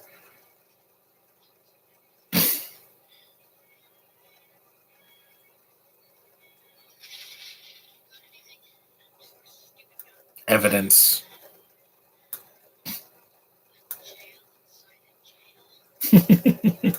That's kind of funny, yeah. It's not hilarious like the first two movies, but it has its moments of humor that did make me smile. See, it didn't have to be sexist or preachy.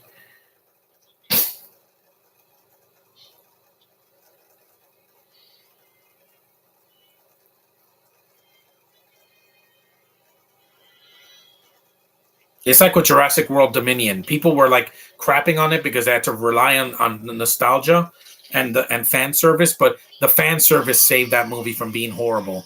There's Muncher. Nom nom nom nom nom nom nom nom. Nom nom nom nom nom nom nom nom.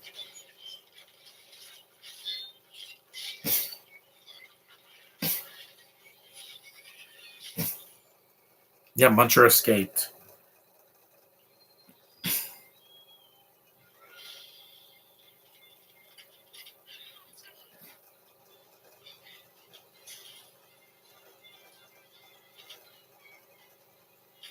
And I like that the black girl's not a comic relief, which is good because she didn't need to be because she's not a comedian. These kids are not comedians. They're just kids. Stay puffed.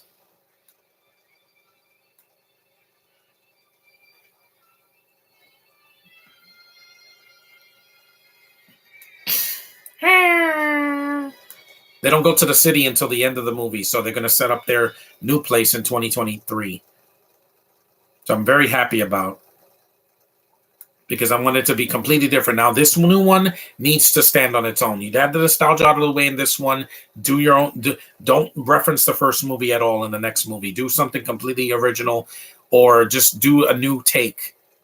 The remake almost had that with the new gadgets, but then they ruined it with bad jokes and remaking the first movie again.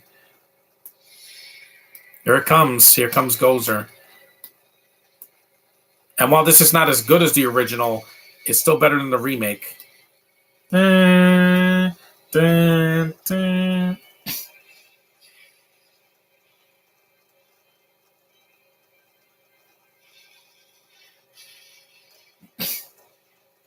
Nothing's ever going to top the original, guys. So just stop trying, Disney, Sony, Universal, Warner Brothers. You're never going to be the original. That's just how it is. Because I looked at this girl's face. I'm like, this looks just like Olivia Wilde, and it is her.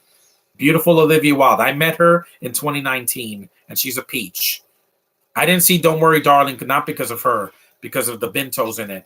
That's why.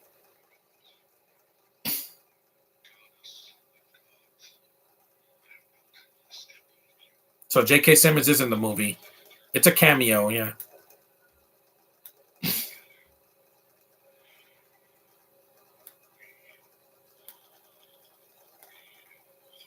Nope, she rips him apart. That's what happens at the end of Black Adam. That was something different, and people were like, "Oh no, this movie sucks because it's not deep enough." It's a DC movie. I was not expecting the Batman. Hey, look, an eye. That's something different. That looks like from the cartoon, the real Ghostbusters. Drink some water. I'm going to need it for the next couple minutes.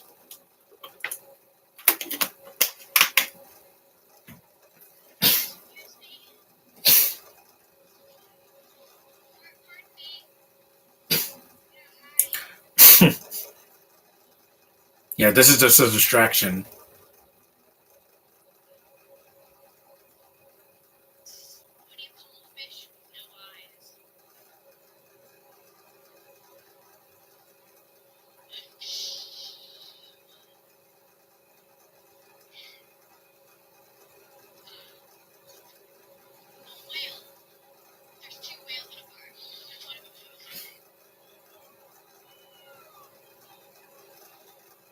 At least she's sparkling. This time she has electricity. Yeah, these jokes don't work, but they're a distraction. She knows she's not funny, so she's just like, I'm going to distract her. At least there's not, are you a god, like in the last movie.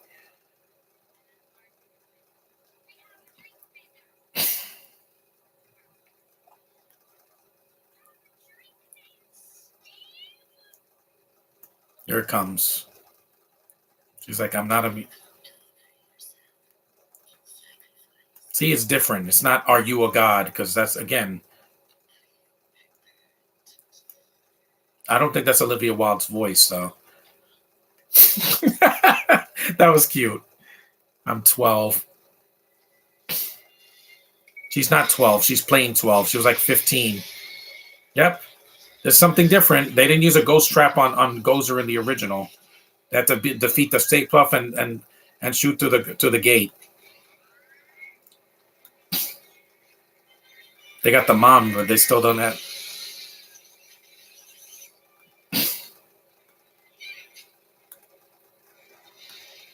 It worked. Well, part of the plan worked.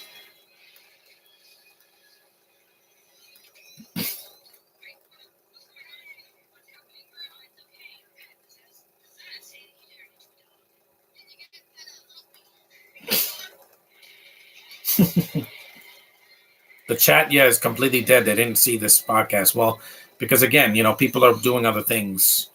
My friends are probably doing live streams or reviews right now.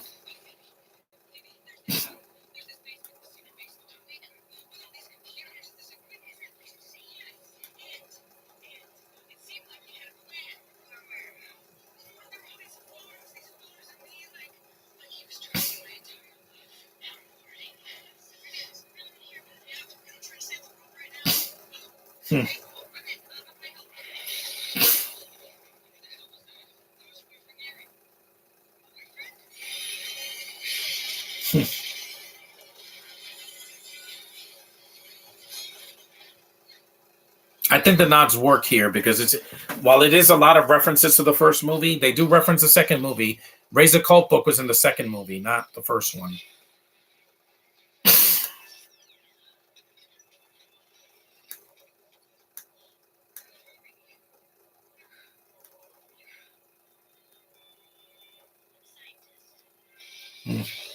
That's a reference to the first movie too. That's what Venkman said in the first movie. Back off, man. I'm a scientist. Because No Way Home had a lot of nods to the Sam Raimi movies and The Amazing Spider-Man, and yet that got a universal praise and is one of the biggest movies of last year. Worldwide, it made over $1 billion. Yet they tried to do that with other films, and it just doesn't work. Lightyear didn't have to say to infinity and beyond. Woody's not there, so he couldn't hear that.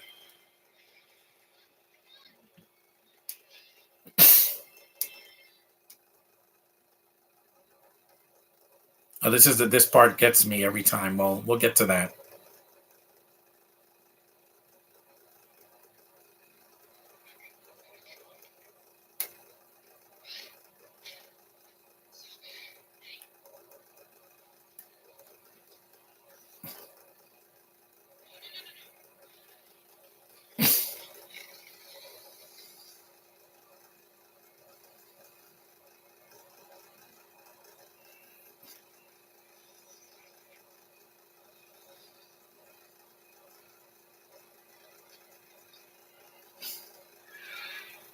Yep, there's all the.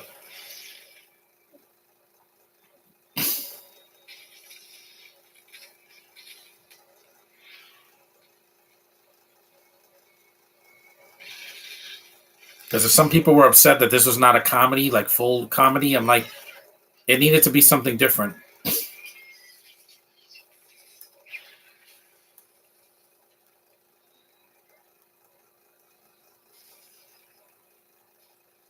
No, they need more power.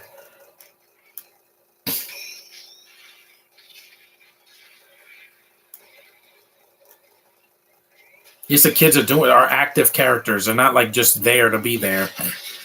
Whoops, my God.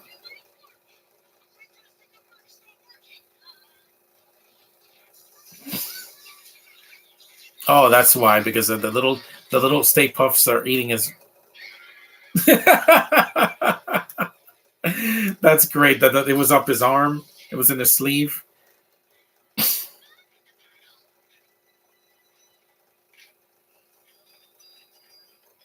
They do something different here. It's not a complete copy of the first film.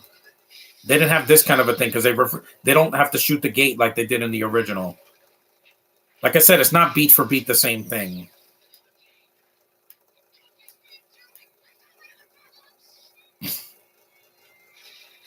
There's the dog.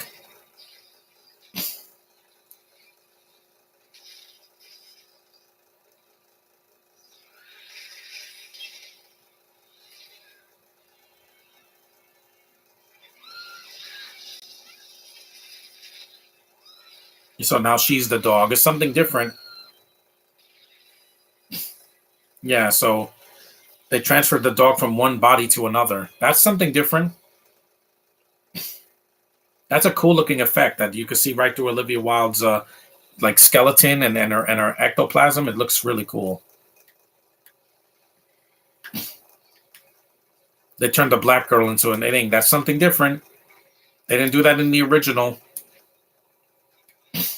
Here we go, guys.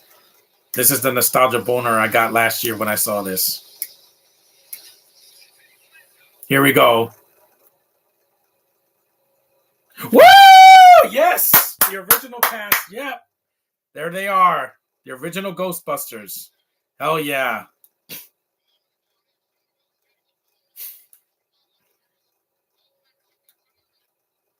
There's Bill Murray. Look how old he looks. There's Ernie Hudson with the flat top.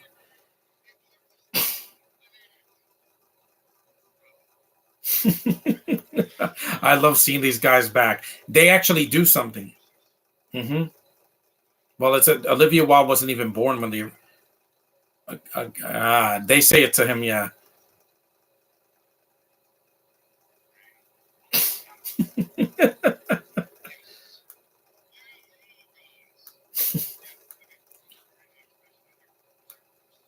I can't wait to see Bill Murray. Yeah, I can't wait to see Bill Murray in Ant-Man and the Wasp: Quantumania. Yeah, he's old now, but he can still act. Yep. At least they're in the. Yep. Oh man. Me too.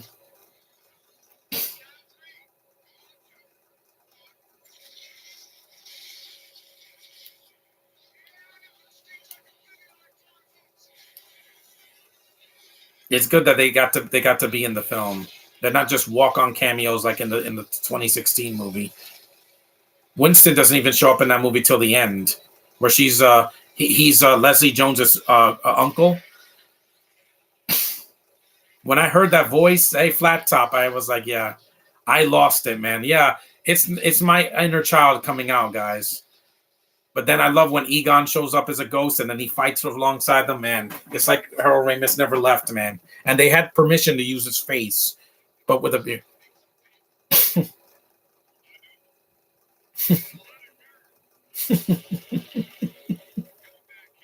I got a big grin on my face. Olivia Wilde was born when the first movie came out, but she was a baby when the first one came.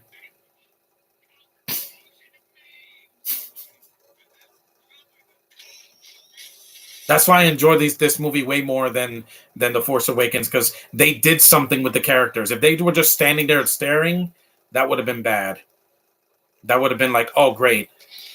That would have been like, oh great, they're just gonna show up for like a minute and stare at the screen like Luke did in Force Awakens. That's why he was not in the advertisement. Here it comes. I might get emotional, guys, so bear with me.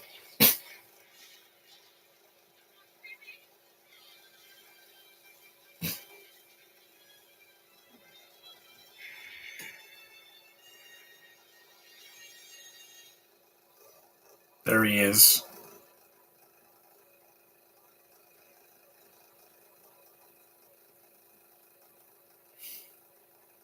There's Harold Ramis.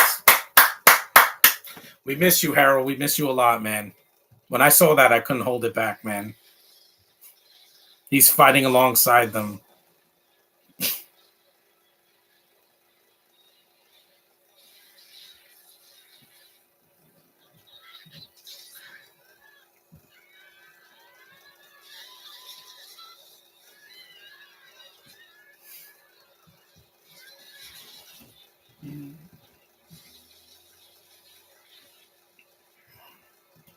There they are, the four Ghostbusters on screen. I never thought I would live to see this again, man. I miss you. We all miss you, man.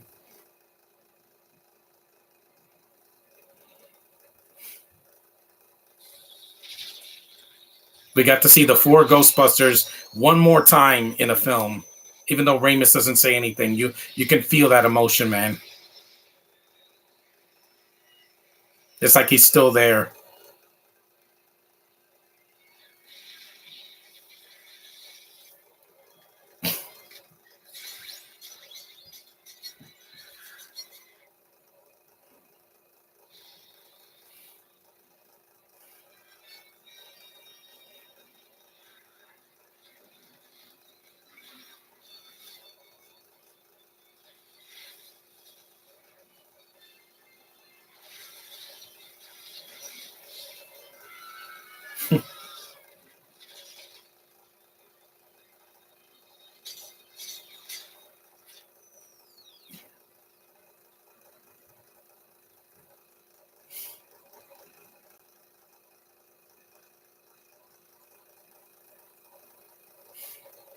It's like he's still there, man.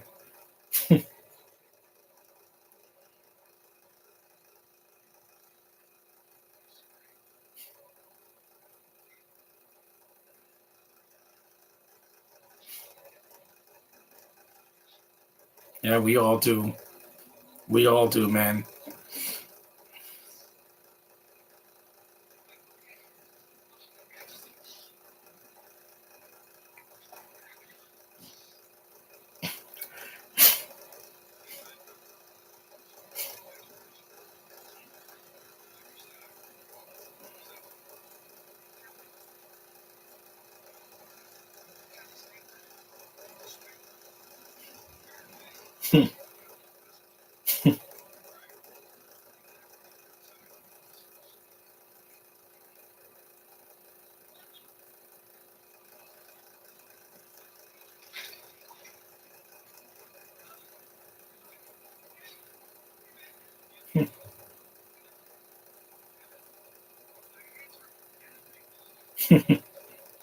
It was the black girl, yeah. So they both turned into dogs, yeah.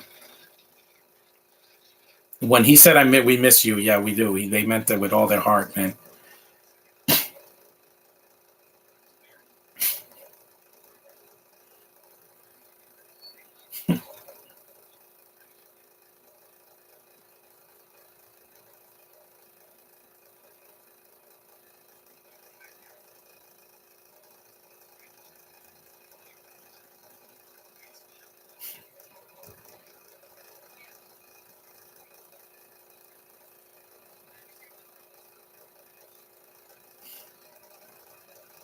Oh, he's covered in a thing just like the Ghostbusters at the end.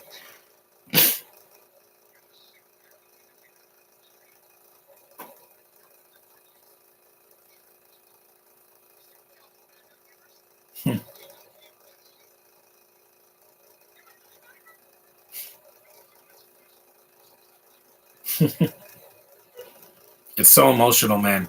So it's a mix of happiness, nostalgia, and sadness because Ramus is no longer with us. But they gave him a send off. They didn't do that with Paul Walker. They did that. You didn't need more. You needed that seventh movie, and that's it. It's so heartfelt, man. I love this ending. This ending made me cry. We miss you, our Ramus. We missed you a lot, man. He died too soon. 2014 was it was a sad day.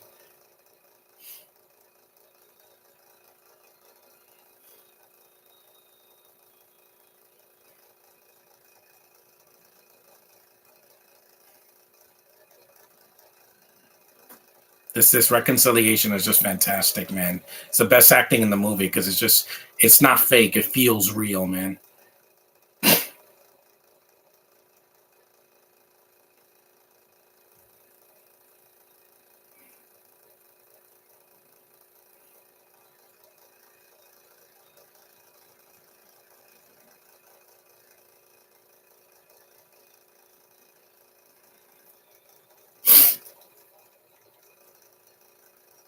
We love you, Harold. Thank you, man.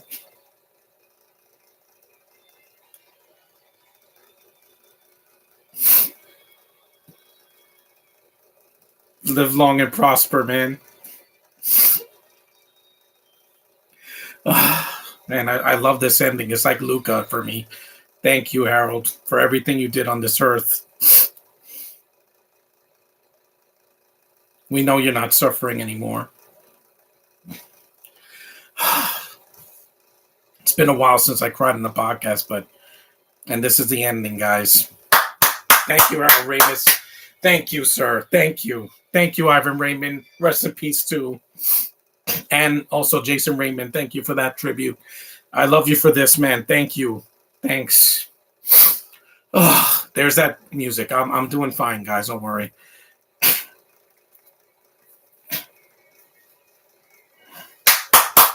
Woo! Yes!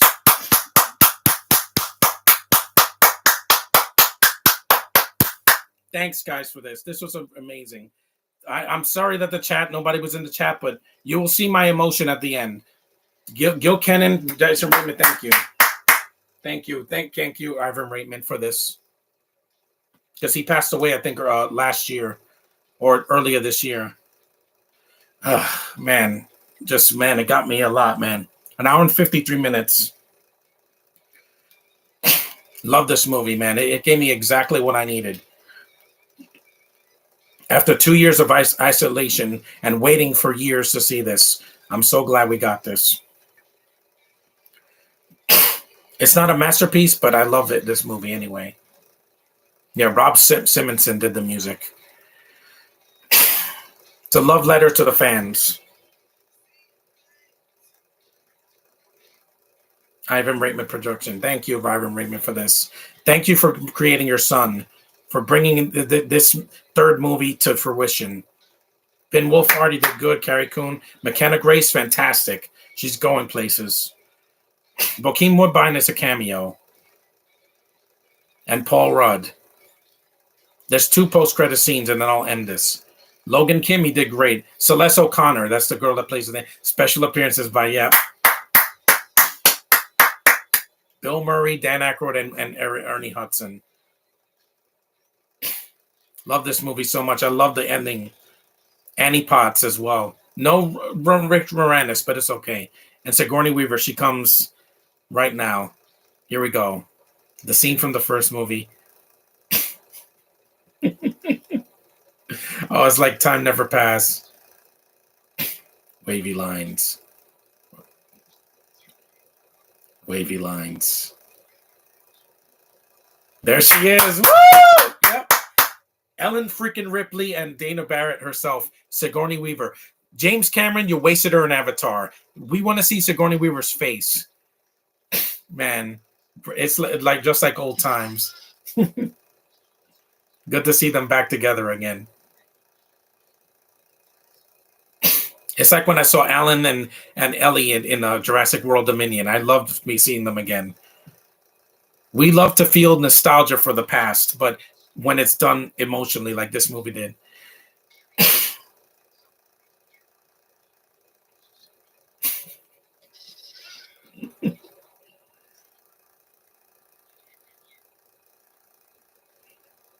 it's a great scene from the reminded me of the first movie. That was great. Now one more scene, guys. We skip to the end. I don't want to sit through the whole post credit scene. This is a nice nod. I didn't see that scene because when I saw it online, it cut to the end credits music and then it stopped, and I clapped. Me crying, that's me because I miss Harold Ramis so much, man. Just like Chadwick Boseman, he died too soon, and also he before the sequel it was even made, but they put him in the movie. Boseman, they had to use stock footage. I appreciate Jason and Ivan Reitman for working on this movie and giving it their all, putting every emotion to this film. Because if you don't leave this movie crying, then you don't have a pulse. No animals were harmed, I know.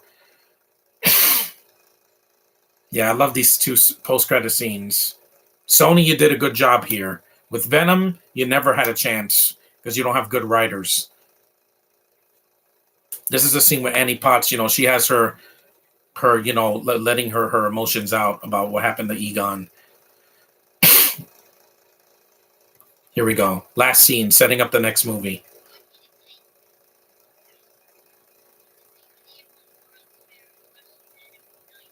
This is the deleted scene they put back in the film.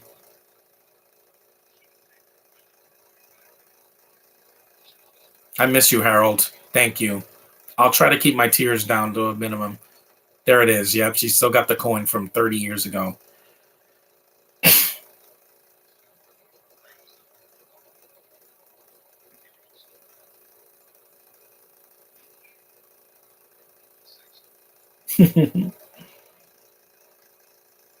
Oh, I love this movie.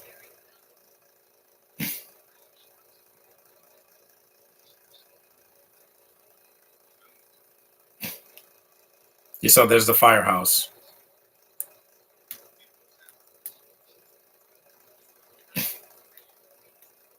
That most of them are like in their 70s now.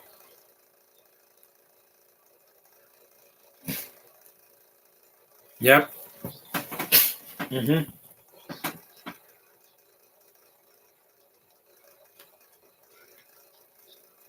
Talent. Yep.